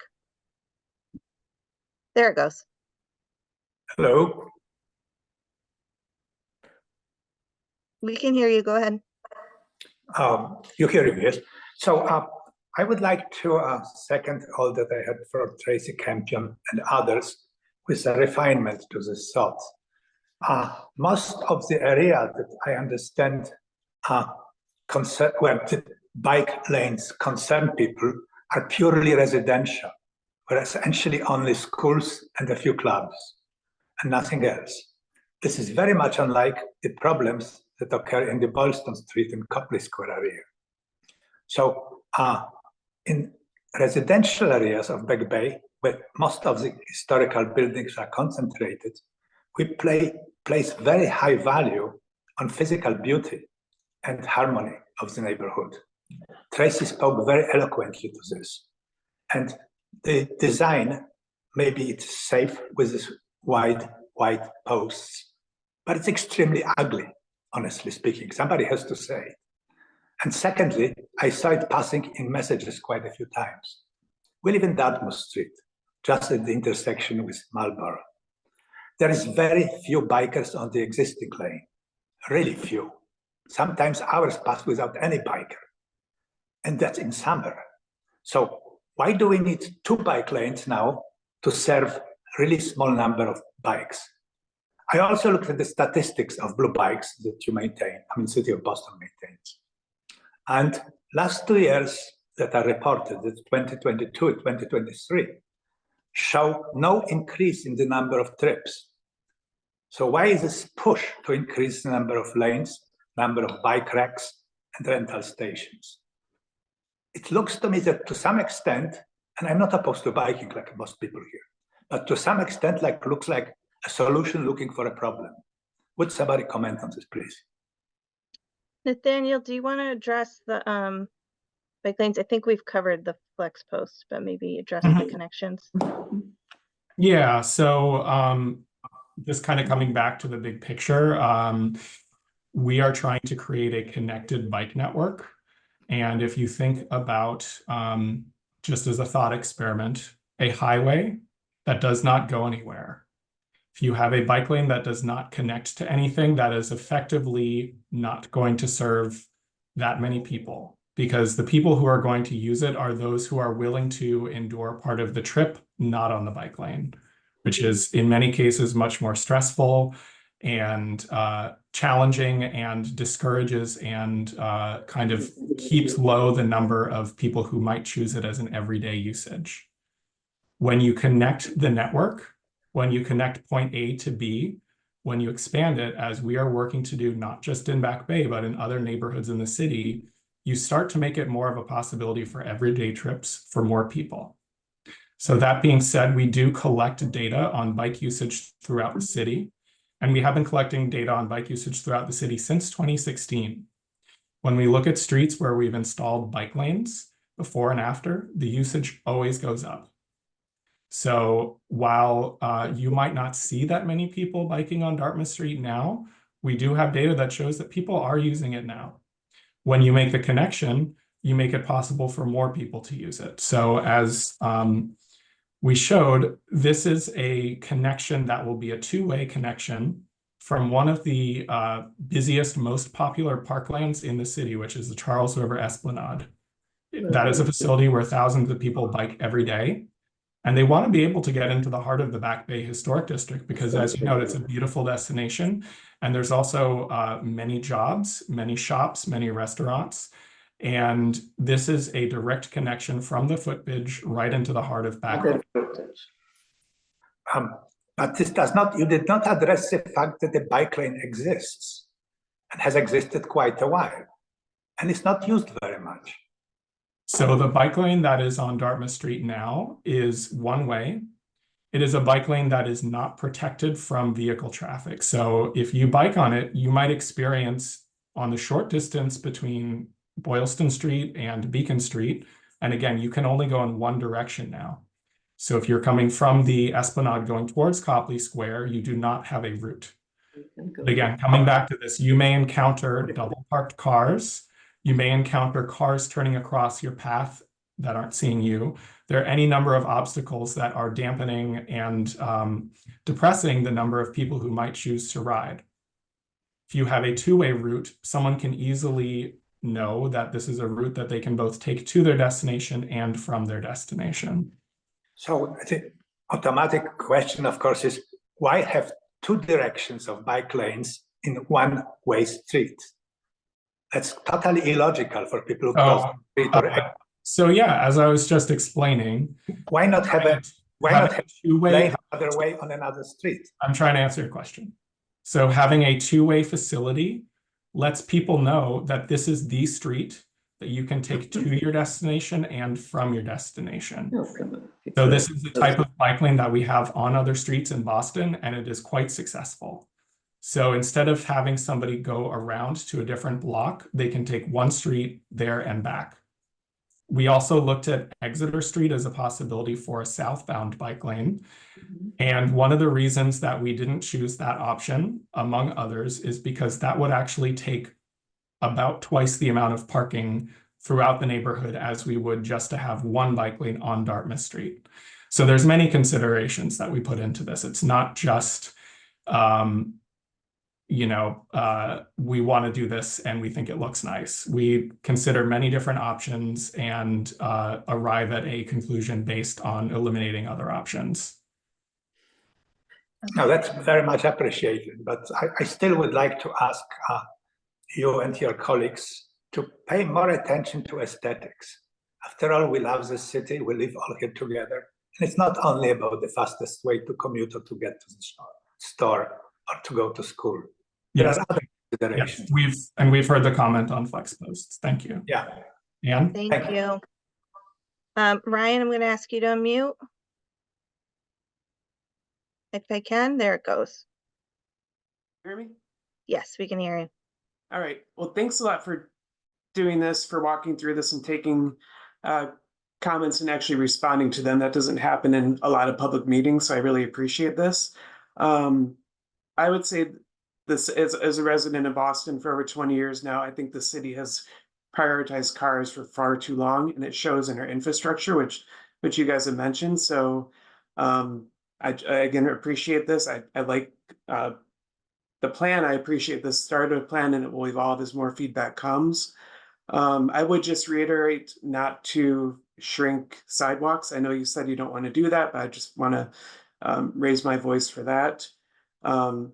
Also, I would like to mention that street parking is taxpayer subsidized free storage of private property, and all residents in Boston, whether they are homeowners, renters, everybody pays taxes in some way or another, but not everybody has a car parked for free on the street. One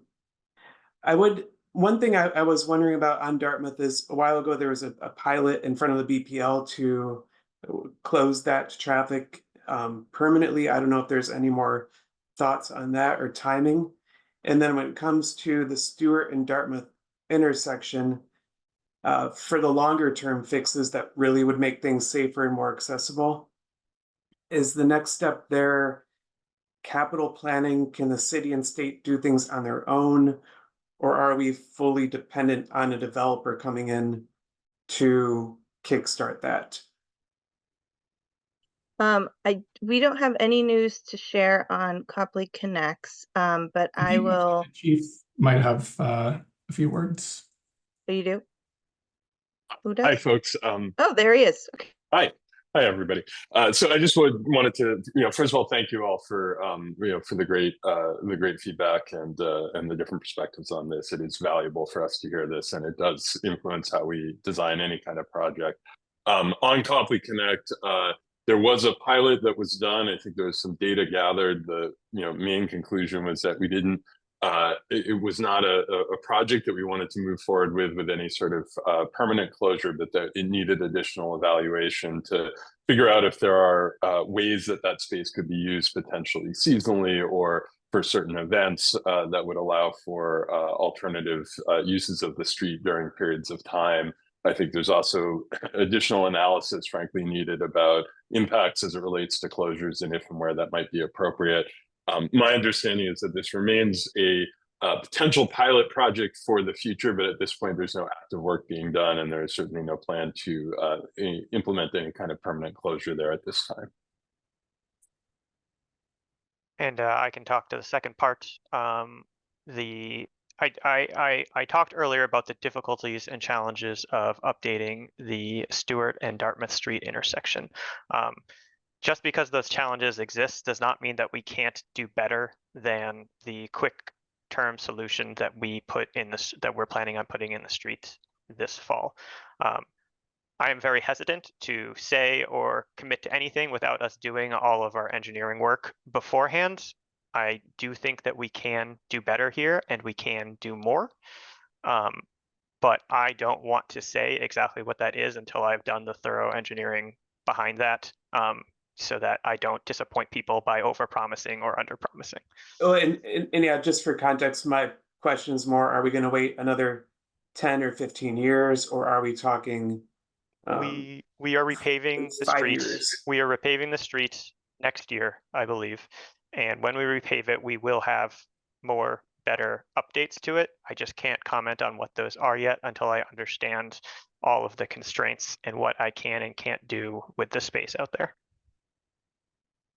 Okay, thank you. So this, just kind of to close that, we are looking at a number of things, as noted here. Some of these things may be possible, we just don't know yet. But we've got a little bit more work to do and we have a little more time to do it because this repaving work is not happening until next year. Thanks, Ryan. John, I'm gonna try to ask you to unmute. It's not been going well. There, you should be able to do it. Thank you. You're welcome. Hi, first I'd like to thank all the presenters and everyone working on this project. I think it's great. You're all making a safe way to connect from the path along the river to Copley Square.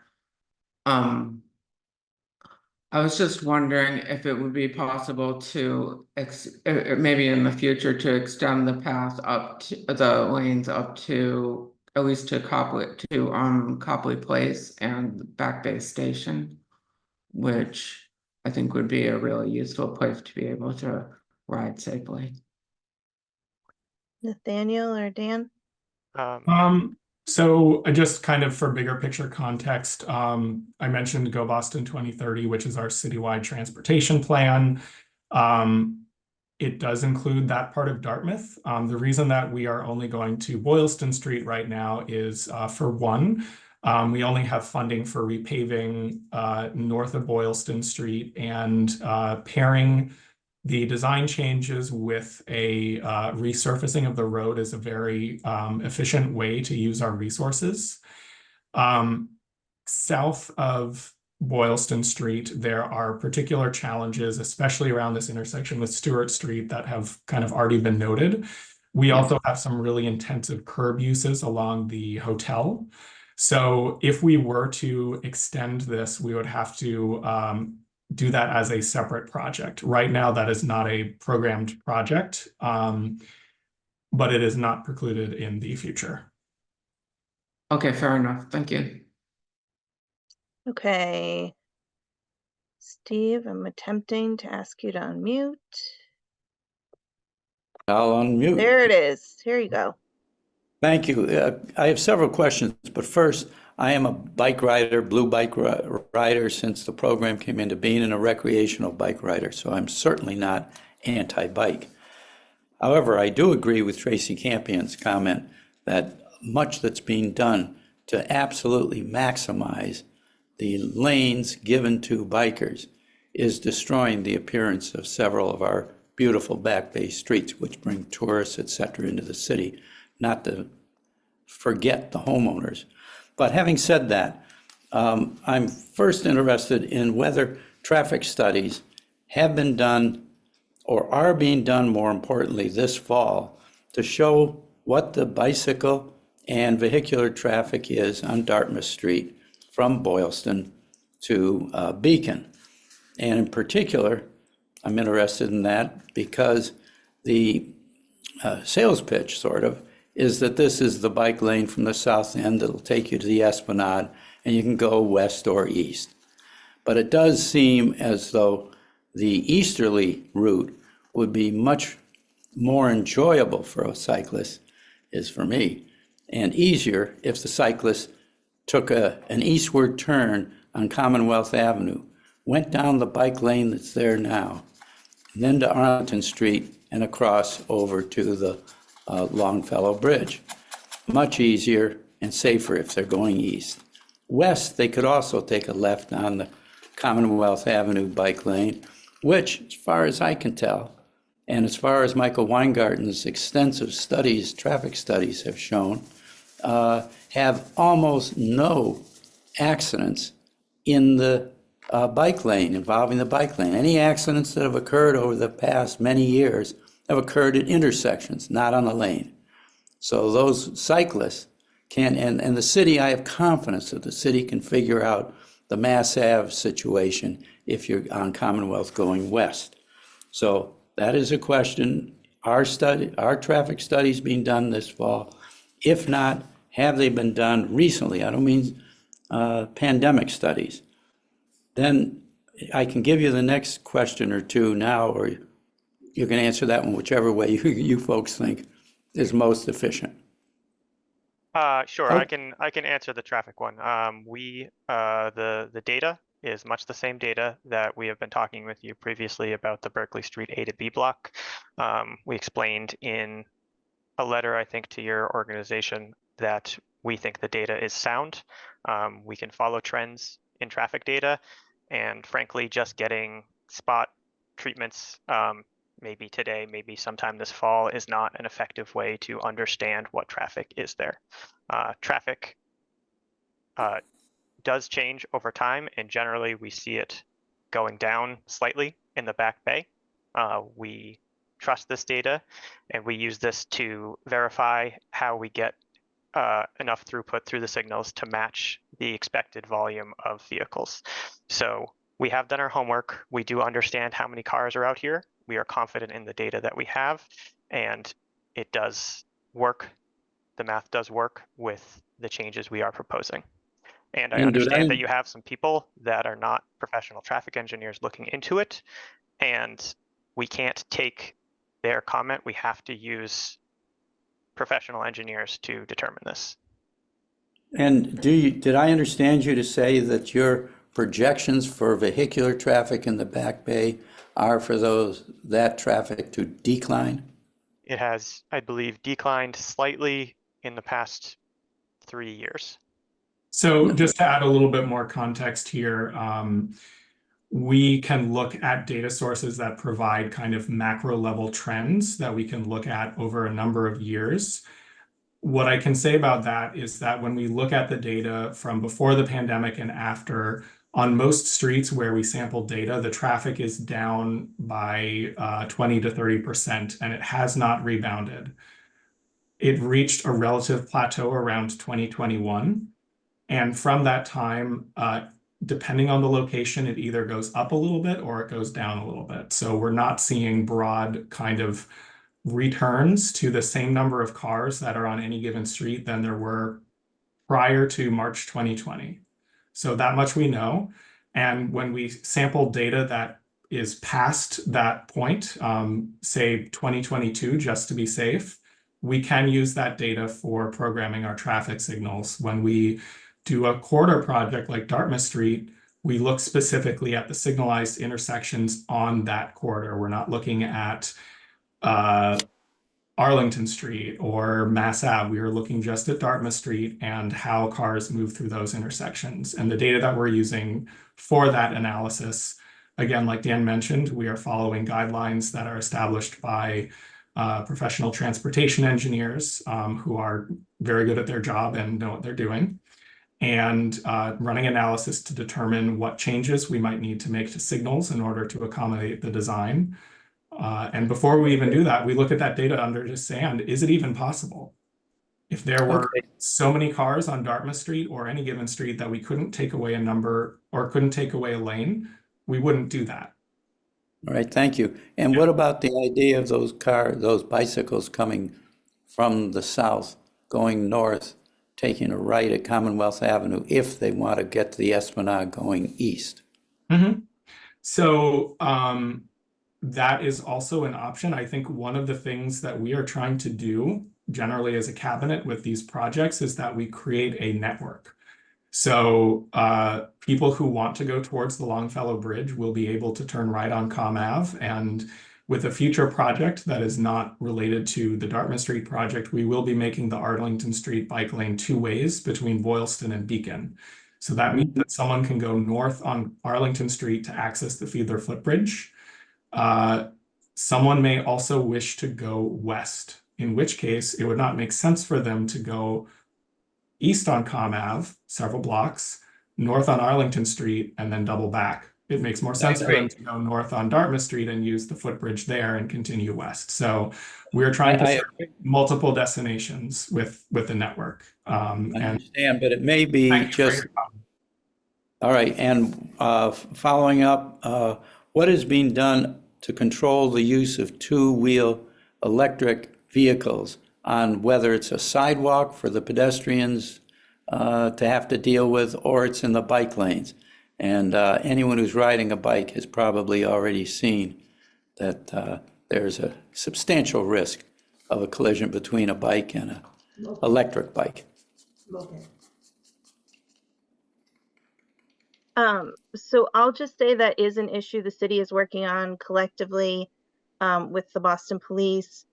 There are some issues, you know, pertaining to state law, but it is something that we're working collaboratively on with our partners at Boston Police. And I think that's it's definitely something we know we need to address.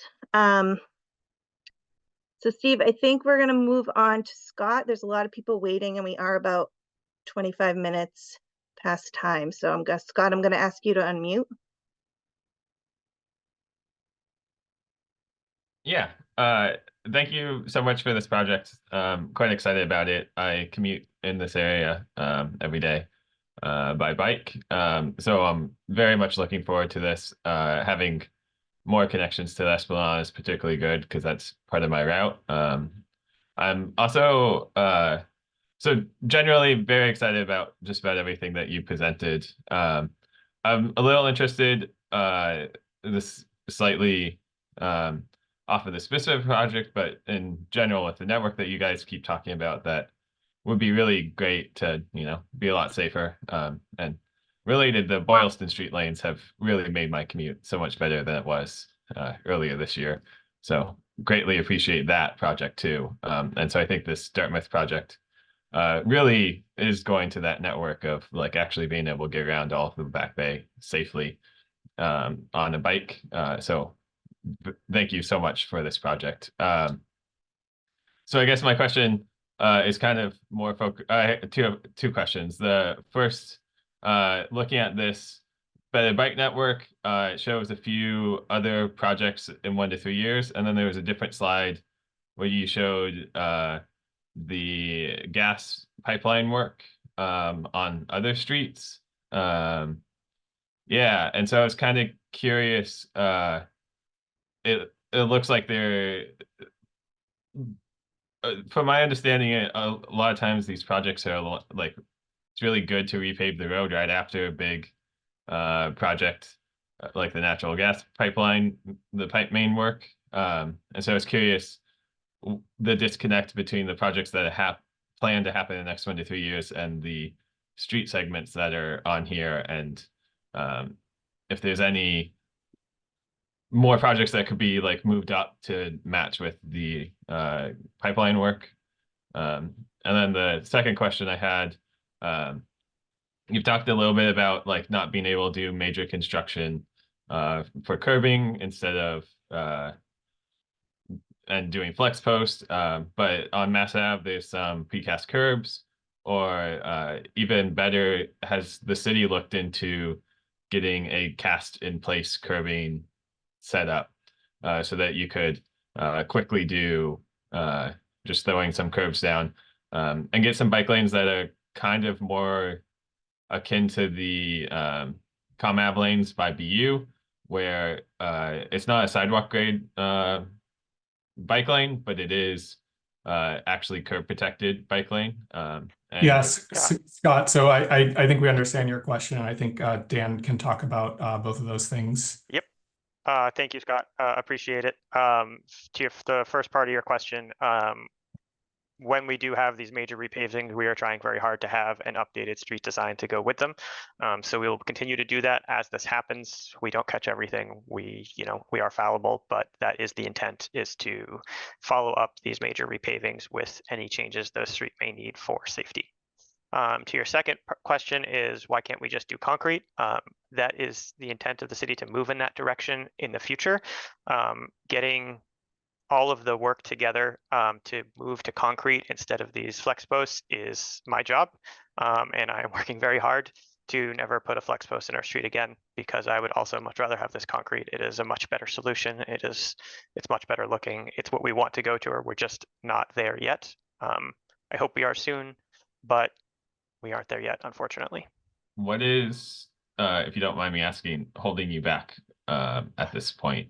Currently, nothing is holding me back. There is just a lot of paperwork and coordination and engineering things. It sounds like you're just putting a pile of concrete in the street, but there is a million minute pieces about how we pay for it, how we build for it, how the operations team works around it, what kind of drainage we need. There's just like a lot of little pieces that go into it, and those need to be correct before we can start doing it. All right. Thank you. Dan, I will add, Dan's being very humble. He was only given this assignment or elected to take on this assignment very recently. The city does not have a standard for this concrete. That is our main barrier. So we are currently working with Dan in the lead to create a standard that would allow us to do this. In the absence of it, we don't have an ability to create the piece of concrete in the shape that we need it. So that's actually the process that Dan is describing. The city has just never had one before. So we're adding several standards to the public works, basically like collection of standards, including standard curb ramps, which we have not had before, and these standard pour in place curbs instead of the flex posts. We just haven't had the opportunity to do that. We are doing that now. So Dan's being very humble, but it is a lot of work and doing very unsexy engineering standard development in order to provide this tool for the greater city. So very much appreciate the detailed question, though. These are things we love to talk about, but we don't want to bore everybody, so we can move on to the next question. Okay, Anne, I'm asking you to unmute.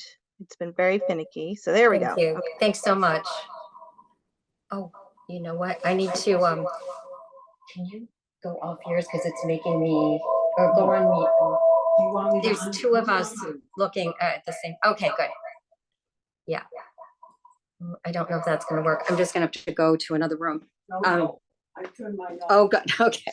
So I am an owner at 271 Dartmouth, which is the block that you see the Lolita seasonal patio on, that is between Newbury and Boylston. A number of us have joined the call today. We are very interested in being heard. We appear to be the only block with no drop off or parking. We love our neighbor Lolita, but we do have 80 residential units. We're one of the largest buildings in the Back Bay, and there appears to be no way for dropping off and picking up, move-ins and move-outs. One thing I love about this building is we have a number of people who are trying to age in place, and they are so important to our community. We would not be the same without them, and I would say that goes for all of the Back Bay.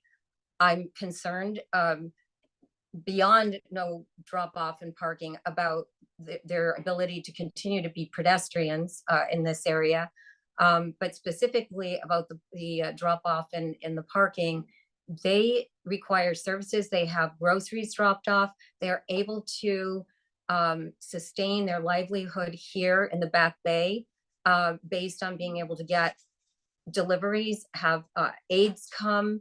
I'm so afraid for all of us who maybe want to age in place at some point, that we are going to discourage residents in this area with the inability, and particularly on our block. I would like to know why we weren't given any parking, and yet the seasonal patio has been thought through. Do you realize people live here is kind of what, I mean, I don't want to be facetious, but it really took us aback. Hi, Anne. I can start with this question. First, thank you. One of the things that we have not finalized is the curb regulation program in this area. So I very much appreciate you bringing that up because it is something that we can still develop further. One thing I'll note is that right now there actually is pretty limited pickup and drop off space on the block between Boylston and Newbury. So the parking And that's and I should say that's been a concern that we have gone to the city about. absolutely. So the parking that's on that block, save for maybe one or two small spaces, is metered parking.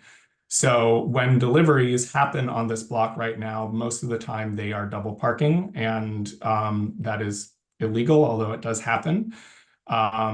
So what we try to do with this project, and really any project we're doing, is when we're looking at the curb activity in the area, we try to come up with new curb regulations that can help alleviate some of that double parking activity. So the block of Dartmouth Street between Newbury and Public Alley 435 is very much up for consideration as something along the lines of a loading zone and or short-term parking, not just during morning delivery hours, but potentially throughout the day.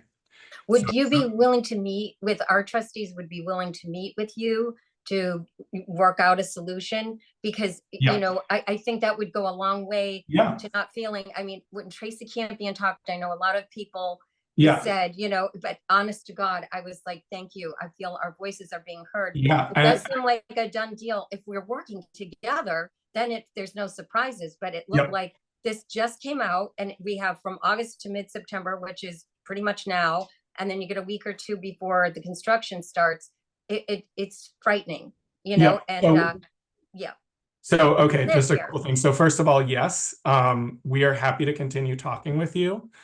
I want to just kind of circle back to the national grid utility work that's going to happen, because what's important there is that design changes and repaving between Boylston Street and Com Ave are not going to happen until the middle of next year at the soonest. So I know that a lot of folks here, I'm going to just take the opportunity to say this, a lot of folks here have been commenting on aspects related to the bike lane. We would also love to hear feedback from folks who live in the area regarding our questions around how to potentially expedite some of this work that National Grid needs to do in the neighborhood. So I'll just put that plug there again. So that's one thing. So we have a little bit of time to work out these questions and finalize this design. So this is still preliminary. And again, the changes on this block are not coming until the middle of next year at the soonest. Second of all, we can also look at potentially adding more short-term parking on Newbury Street, roughly in front of where the Lush store is right now.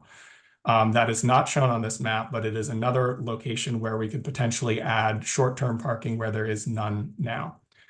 And I know it looks... But that's kind of far from the front door. But anyway, I think I'm getting into specifics. Who do we reach out to work one-on-one with?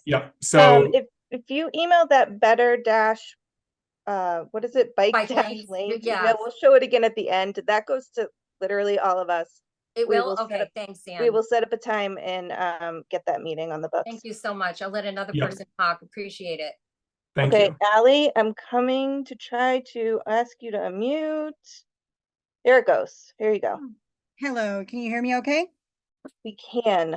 Great. I'm Allie Foley. I'm an advocate, pretty active in the community. Been out there soliciting feedback over the course of the last couple of years with the bike lane implementations on Berkeley and most recently Boylston.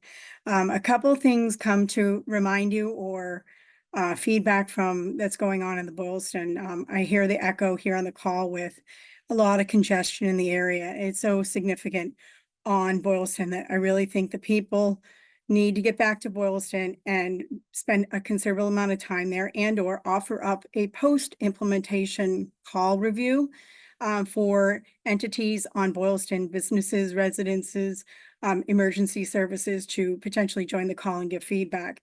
The firehouses have had to rearrange their actual route for fire response times and calls, and they are not going down Boylston Street when the gentleman mentioned earlier on this call about 10 minutes ago, where there was congestion, it's gridlock, especially around the load zones or the valet areas. So I really need you guys to, come back and circle back and understand what the impact is to the firehouse. We're talking, if a fire is not dealt with 1 minute later, or sooner than another minute, you have the impact of an entire building being, into flames or transferring to the next building. So it's incredibly important. Secondly, on your path on Dartmouth Street, can you please look out for any impact that you have with schools? I don't know if there is a preschool or Horizon School in your plan. Just make sure you're not impacting any of the schools in the area. You did remove on Boylston Street at least 2 parking spots related to the Old South preschool that is at the corner of Dartmouth and Boylston. The crew removed the parent drop-off zone. The parent drop-off signs are missing, and nobody informed them that the drop-off zone is no longer available to that school. So I would encourage you to recircle back to that school and maybe find an alternative for their parents to drop off young children in the morning and at 4 p.m. every day. Lastly, there's a lot of comments in the comment chatter. If there's a way for you guys to export that and share that as a file, because I don't know if we can get access to those comments and questions and answers. Many of us are paying attention to the slide and the content, so that would be most helpful. And lastly, I think to the last caller and to Tracy Campion's point, this is coming as a big surprise to the community, very late to them in their perception and likely. I don't think one call is enough for engagement here, and then setting up one-on-one calls, so one-on-one office hours. I really think that's a very siloed and inhibitive approach for people that want to hear what their neighbors' concerns are and that they have concerns that might be similar. So I think another call is probably warranted, and or if you're going to have these one-on-ones, maybe share the content of these one-on-one sessions publicly so that everybody can else see what other fellow neighbors are expressing for concerns. Thank you, Ali, for the questions. Okay. So I guess one thing I want to answer is, I think your middle question. We are talking with Old South Church as part of this. So when we're doing projects, we reach out to local institutions, including schools. We have also spoken with the Commonwealth School, which is at the corner of Dartmouth and Com Ave. And part of our consideration also with the routing of a 2-way bike lane on Dartmouth Street concerned the presence of a preschool on Exeter Street that would completely lose curb access if we were to put a bike lane on Exeter Street. So that is definitely a consideration that goes into our planning efforts. And I want to see if anyone else on my team wants to address any of the other questions. Yes. I can talk about the fire because this is my job. I am the licensed engineer on this project. It is my job to coordinate with the fire department. I talk with them most days. Every single project that I do takes safety into account first. Part of that is working with every single branch of our EMS emergency response people to make sure that what we are doing to the street still works within their boundaries and that they can respond to the emergencies that they have in a timely manner. Fire department will reach out to us if there is an issue. We reach out to them proactively when we are changing streets. We make sure we have a very tight relationship with them because responding to emergencies is important. Every second does count, and we are making sure that everything we do works with them as well. So are you aware that I've been there on at least 3 occasions where they have told me that they no longer go down Boylston Street and they traverse across Boylston in the back of the Prue all the way down to Berkeley, cut back, and then take right on Boylston Street. I don't think that's the most effective or fastest route potentially, or, I think they're altering their response times to accommodate that bike lane on Boylston Street.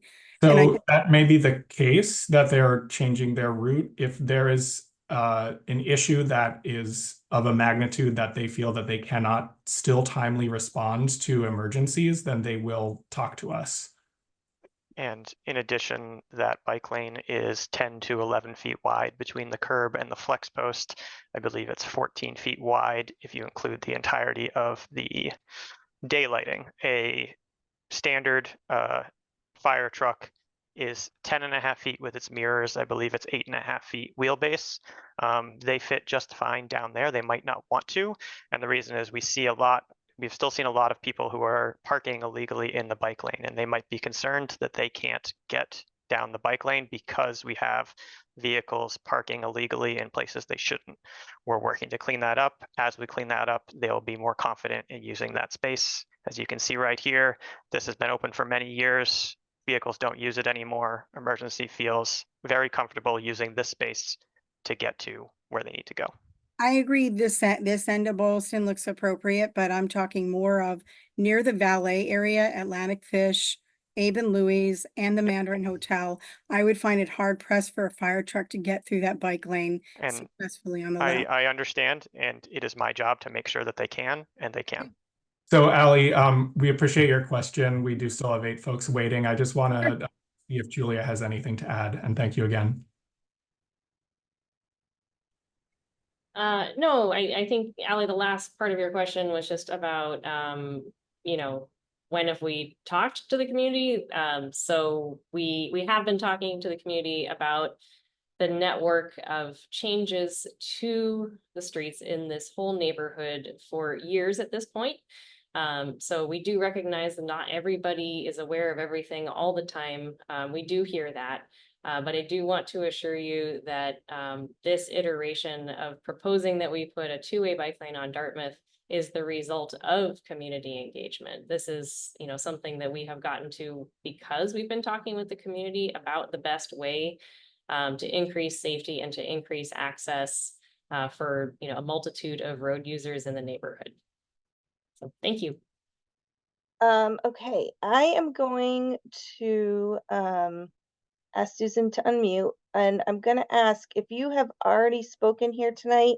We are about 45 minutes over. I'm going to ask that you, if you've already had a chance to speak, that you submit any additional questions or comments via email to our email address, and we can put that back up on the screen for you.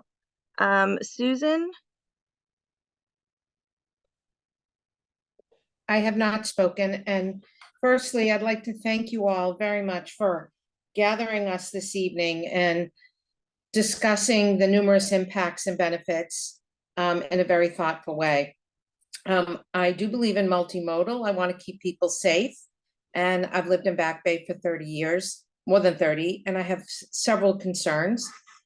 Firstly, it was spoken that it was thought that Dartmouth Street would be safer than Berkeley, Berkeley being an on-ramp to Storrow, but I haven't heard any mention tonight that Dartmouth Street is a major exit as well as entrance for Mass Pike. And I'd like if you could kindly comment on that. I have a few things.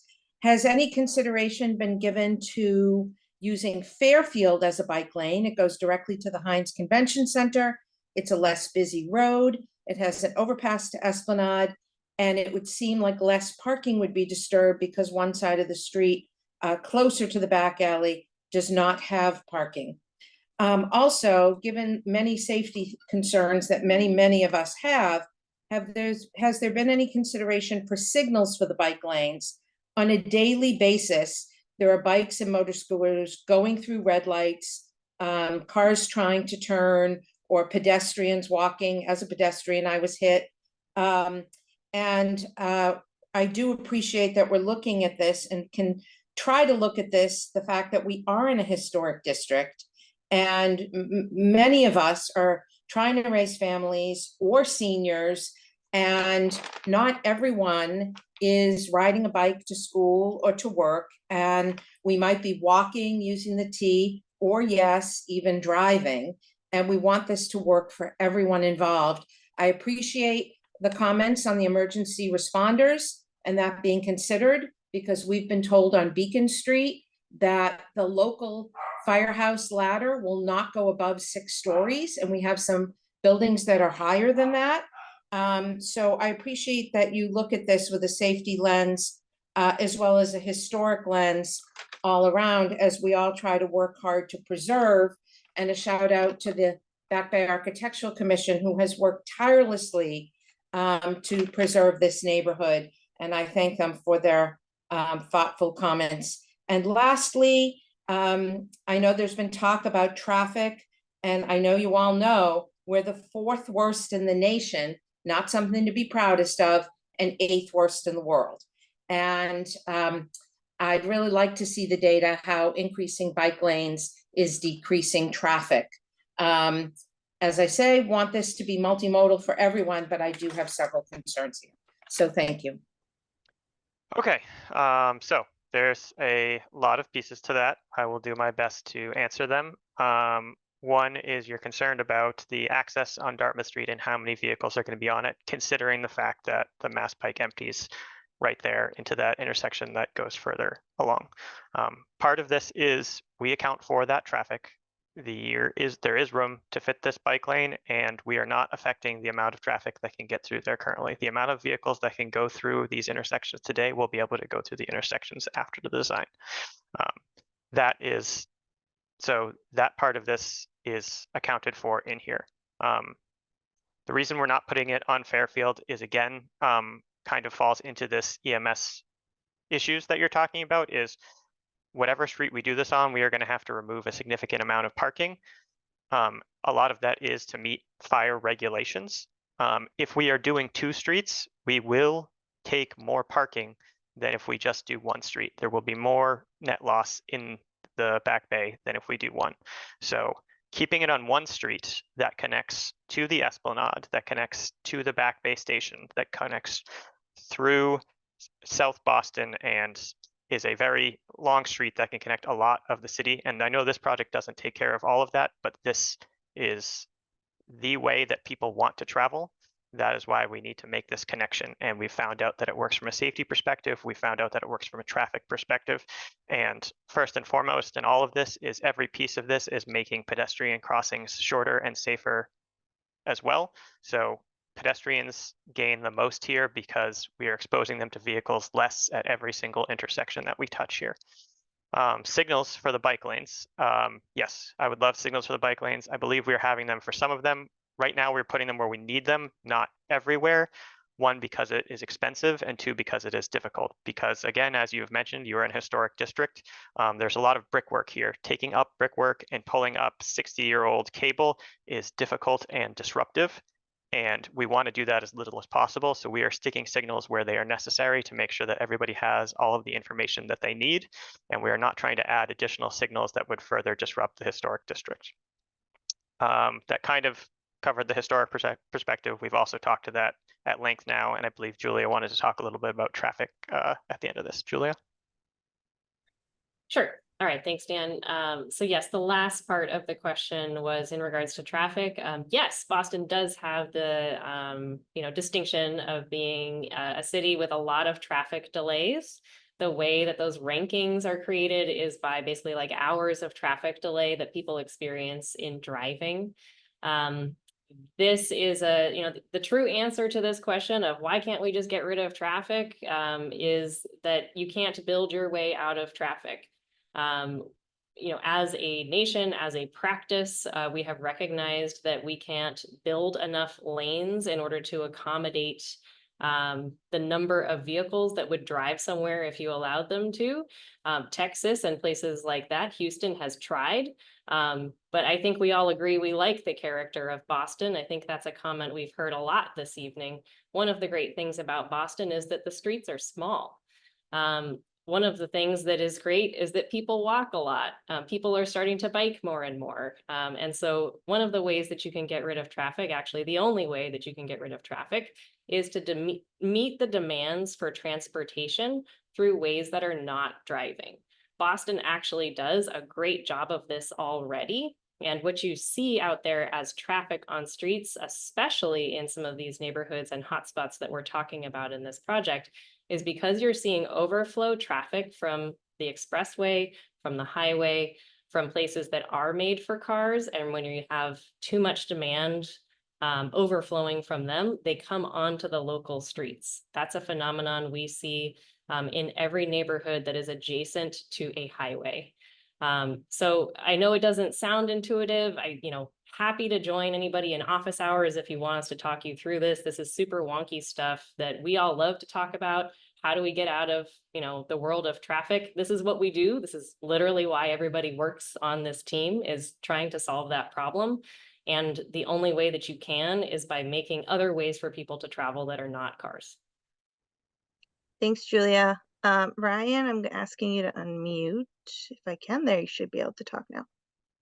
Yep. Yeah, hopefully you can see me too. Yeah, I just want to say I really appreciate all the city officials presenting this plan. I think Paul mentioned earlier, again, it takes a ton of courage.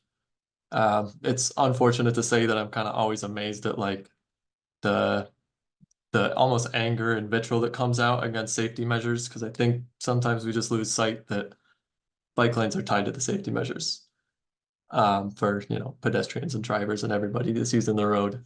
So yeah, just I really appreciate you guys presenting this. I think you've done a great job being patient, answering all the questions. I also just appreciate the simplicity, having this two-way bike path lead directly to the Esplanade. This is a route I take. I use Dartmouth Street. Coming into Boston and coming into Back Bay is super awkward. I have to come off the pedestrian bridge, go down an alley, go onto Clarendon, which doesn't have a bike lane because it's going south. It's just not comfortable, obviously. So, being able to take that direct path and actually be able to use the Boylston lane is going to be really useful with this lane. What else? Yeah, I also just appreciate the, the design of it, the protection. Yeah, flex posts, they kind of suck. And I appreciate Daniel expanding on why concrete we can't use. I had a really similar question. But kind of following on that, do we have like an idea of how long it'll take to get concrete? Because I think that, there's very little that I think everyone in this call can agree on. And I think everyone loves the concrete as opposed to the flex posts. So it almost seems like an easy win. So I can answer that with, when I promise when things happen, they don't happen at that time. I don't want to do that. I think it will be soon. It's not happening here. It is a important part of my job. It is what I'm trying to do. But if I give you a time or a date, that date will be wrong, and I don't want to do that. All right, that's fair enough. I don't want you to perjure yourself. Thanks. Oh, did you have more? Yeah, I actually did. I guess I had a couple kind of confusions, and maybe this is just my ignorance of the area. So there's pretty much alleys in between every street. So I guess what is the use of the alleys that you can use for pickup, drop off, and parking, as opposed to the like Dartmouth Street where everyone's getting off the T, they're going to restaurants and all that? Why is there such a focus on keeping the parking on Dartmouth Street as opposed to saying, there's already hundreds of spaces in garages and alleys and all of that? Yeah, I can take that. So yes, the alleys are used for some deliveries. It is helpful that they're there, and that means that there are fewer deliveries that happen on the major streets. Things like Uber and Lyft passenger pickup, they're not going to go down the alleys. They're going to, by just the nature of that activity, they want to be as close to the destination as possible. So that means we still have to think about curbside access on the bigger streets. Same with pickup and drop off of food, like takeout food. And as other folks have mentioned, the building above Lolita is a residential building, and there are definitely other residential buildings along this corridor, and they get deliveries by Amazon and UPS and FedEx, and probably groceries too. And again, those drivers may not even know that the alleys exist. So it is part of the ecosystem, but doesn't absolve us from having to think about parking on the major streets. Okay. Yeah, that makes a lot of sense. Yeah, sorry, I'm trying to be quick. I have two more things, one question, one comment. A lot of people mentioned this kind of came out of nowhere. I very distinctly remember this at least being presented as an idea a few months ago when we were talking about the Berkeley AB block. It, am I like imagining this? Was there something I was missing? Was it just a lot less complete? Is that where people are coming from? So we have been doing, as Julia talked about, we've been doing engagement around the Back Bay Bike Network since 2022. And yes, we hosted a virtual public meeting for general Back Bay projects in May of this year. And that did include an introduction of this specific project as a real project. But as mentioned, this project was discussed in our sort of more one-on-one interactions with neighborhood associations and with members of the community, and comments that they also brought to their elected leaders that they then brought to us. So the idea was already kind of circulating, and then became an actual project that we as city staff were prioritizing kind of later last year. So that's kind of the genesis of it. And I just do want to be mindful of other folks in the queue, because I think Yeah, I can save my comment. That's all good. Yeah, I appreciate the and answers. I just, I want to just also plug again, office hours are a really great opportunity if you have specific questions you want answered, we can definitely dig in on those things a little bit more there. Okay. Yeah, thank you guys so much. Thanks, Ryan. Marcos, I'm gonna attempt. There we go. Should be able to go. Hi, can you hear me? Can hear you. Yeah, I'll be quick. I just want to show my support for the bike lane. I mean, I go down Back Bay every day, and I only bike in Boston or use the T. With Tremont Street being complete, Mass Ave, like the southern part, Berkeley, I've seen like a lot of kids even, and people in my building with cargo bikes, they take their kids. So yeah, I think it's just been really great to see how safe it's become. Of course, like everyone says, I would prefer the hardened barriers and everything. But flex posts, I mean, if they can save a life, I don't think we should be having breakdowns over them. Yeah, and I just want to remind people that I think there's been like 5 or 6 pedestrians, somebody near my office, that have been run down by car drivers, like a 4-year-old little girl on Congress Street in Sleeper, right near my office. I think, yeah, slowing down the cars is better for everyone, including the car drivers. Tremont Street has become much safer and made my commute much better. Yeah, thank you. Thank you. Janice, I am trying to ask you to unmute. There we go. Hi, thanks so much for calling on me, and thanks for all your hard work on this. I'm a little bit new to this. I kind of missed any of the one-on-ones, and I know that there was a big plan that's been, coming down the pike over time. The questions I have are around really the data that's been used for the guidance and how to go about using the data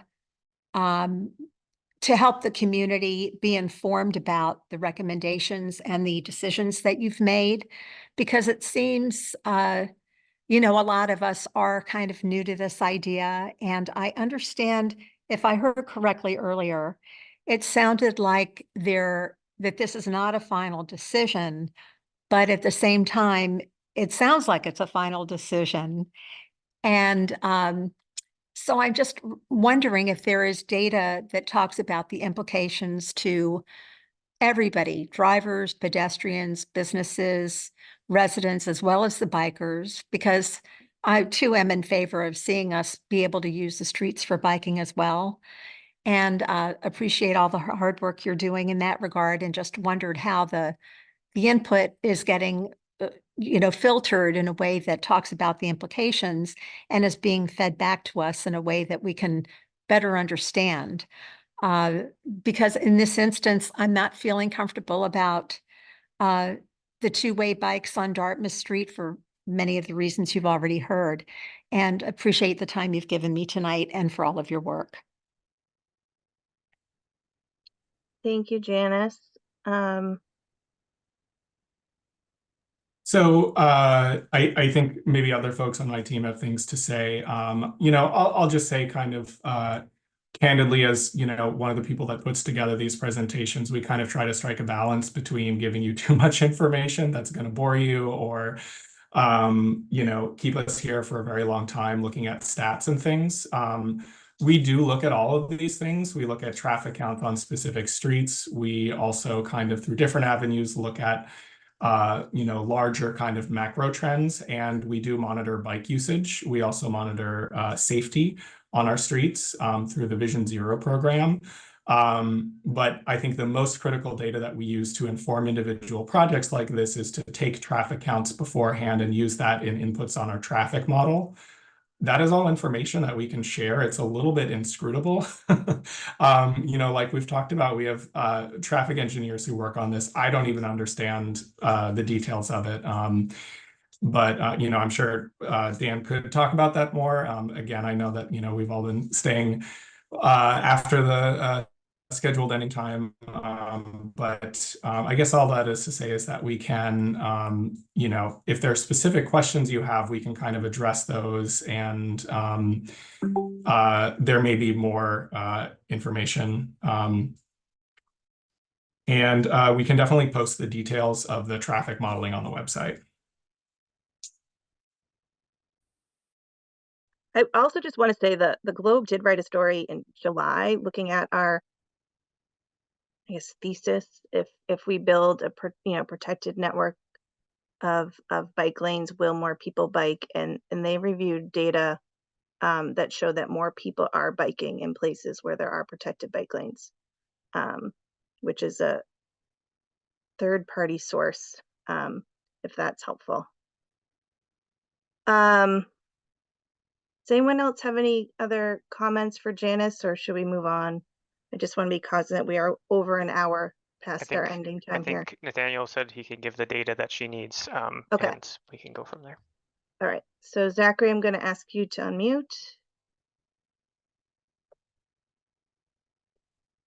If I can. Oh dear. Hello? Here we go. Who did I get? There we go. Zachary. Hello? Hi. So I want to say I am someone who bikes to work all year round, and I bike through Back Bay, and I use the Southwest corridor, so I'm glad to see more bike network connections near here. Two things. One, I want to echo.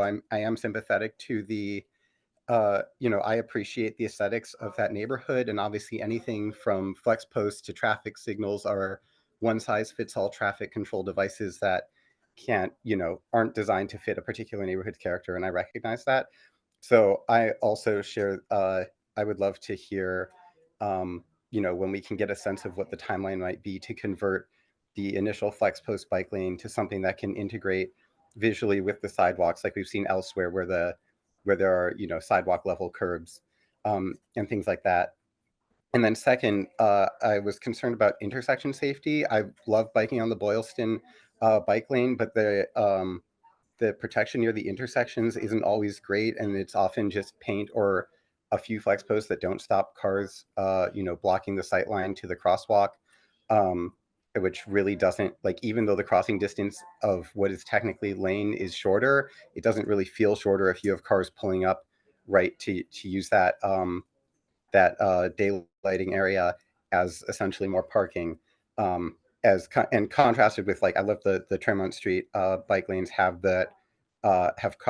concrete near more of those corners, which obviously I know concrete is an option here, but if there's anything that will be done to prevent drivers from taking those corners really shallowly and make the intersections feel more protected. Thanks.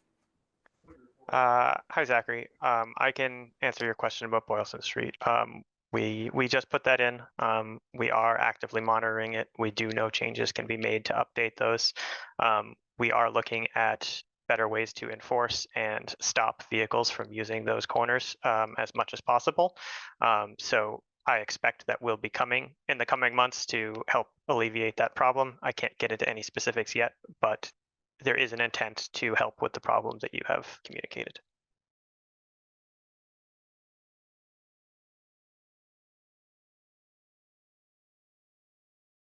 I just want to, I think, address something that Ali brought up earlier. We can share the chat after the meeting. So just to address, I know that there's been some chatter about that in the chat. We can share that with you all afterwards once we get the recording downloaded and put that along with the slide deck on the website. Thanks, Nathaniel. Armando, I'm gonna attempt there. Oh, I don't know. Did it work? It worked. I think you can Yeah, talk. you Okay. got it. Yeah. Thank you. Hi, my name is Armando. Nice to meet everyone. I'm a resident of the Back Bay. Just want to express my general support. I'm always really happy to see new protected bike lanes in the city. I don't necessarily commute by bike, but I think it's great for people like me who walk around the neighborhood, just because there's less pollution from cars. Anything we can do to move away from the car dependency that we've built over the last century is really great. Motor vehicle accidents are the #1 cause of death in this country for people under 55. So it affects a lot of people. It affects people of all ages. So yeah, I really love seeing infrastructure that reduces the amount of space that we give on our streets to cars and gives it to forms of transportation that are way more efficient at moving people, are safer, provide less pollution in the air, and just preserve that. I've heard this a couple times this evening, but preserve that historic aesthetic quality that the neighborhood has. I think it's really great to go back to forms of transportation that don't have pollution, aren't loud, don't have the potential to kill you. And yeah, I just really appreciate the work that the department is doing. I think we're moving in a great direction. And yeah, thank you for your work. Thank you. Lucy, you are our last Thank you. commenter. Here you go. Thank you for all your work and thank you for hanging in for my last question. I live on the corner of Dartmouth and Beacon, and my main concern about the project is really the Esplanade Bridge, the pedestrian bridge, because it's already crowded right now with, strollers, bikers, dogs, blue bikes, motorized bikes sometimes. And so and I've written actually the Esplanade Association a couple of times last year to ask if they can put more signs up about having cyclists actually get off their bikes and walking. And they have not really responded to that request. So I just wonder what you guys, what the plan is for making that safe, because it doesn't feel that safe right now. And with the increased volume, I just wonder how that's going to be. So I will say that the Esplanade is under the control of the state. It is Department of Conservation and Recreation. We have communicated with them about this project, but this is something, I don't know if anyone from Representative Livingstone's office is still on. Thank you. Thank you, Representative. So I don't know if you see in the chat, he's saying can raise this issue with DCR. Because it seems like, wouldn't you all be investigating that as essential if people are, the big goal seems to me to be to get to the Esplanade, or one of the goals. No, completely, but it's one of those annoying governmental jurisdiction issues. So we will definitely be in contact. We'll work with the state representative to see what we can do. Okay, thank you. Thank you, Lucy. So for everyone, thank you for sticking it out. We may have lost 60% of our audience, but you're all the strong here. I just want to, if you need some time to think about this, something else comes up, this email does go to most of us here on the call. We will be posting this recording, the chat. There are frequently asked questions available on the webpage, and there are the virtual slides will be up on the webpage, and they are the virtual office hours there. So thank you all again for being here with us tonight, and please reach out with any additional questions or thoughts. And I want to just take a moment again before we all part. We are definitely still interested in feedback regarding preferences around work schedule for National Grid. I do appreciate that we got into a lot of good detailed conversation about the bike lane. I really hope that it was a good opportunity for folks to learn a little bit more about the things that we consider when we're working on these projects. And I just want to assure you again that we take all of your feedback. We look at all of it. We're happy to, take all of it. That said, we are definitely still interested in hearing what you think about the options for National Grid and how we can potentially stage some of this work so that it is faster. This is work that will probably be fairly disruptive and ongoing in the neighborhood. And although, the utility is not us, the city, we do work with them closely on matters of work hours. So, I would imagine that folks probably prefer longer work hours and a shorter duration. I would certainly if it was happening in my neighborhood. But we can continue to take feedback on that. And certainly since we are coming to the close of this meeting, you can send that to betterbikelanes@boston.gov. You can also sign up for office hours and tell us one-on-one. And obviously, you can also contact your electeds if that's your preferred way of communicating. So just wanted to say that.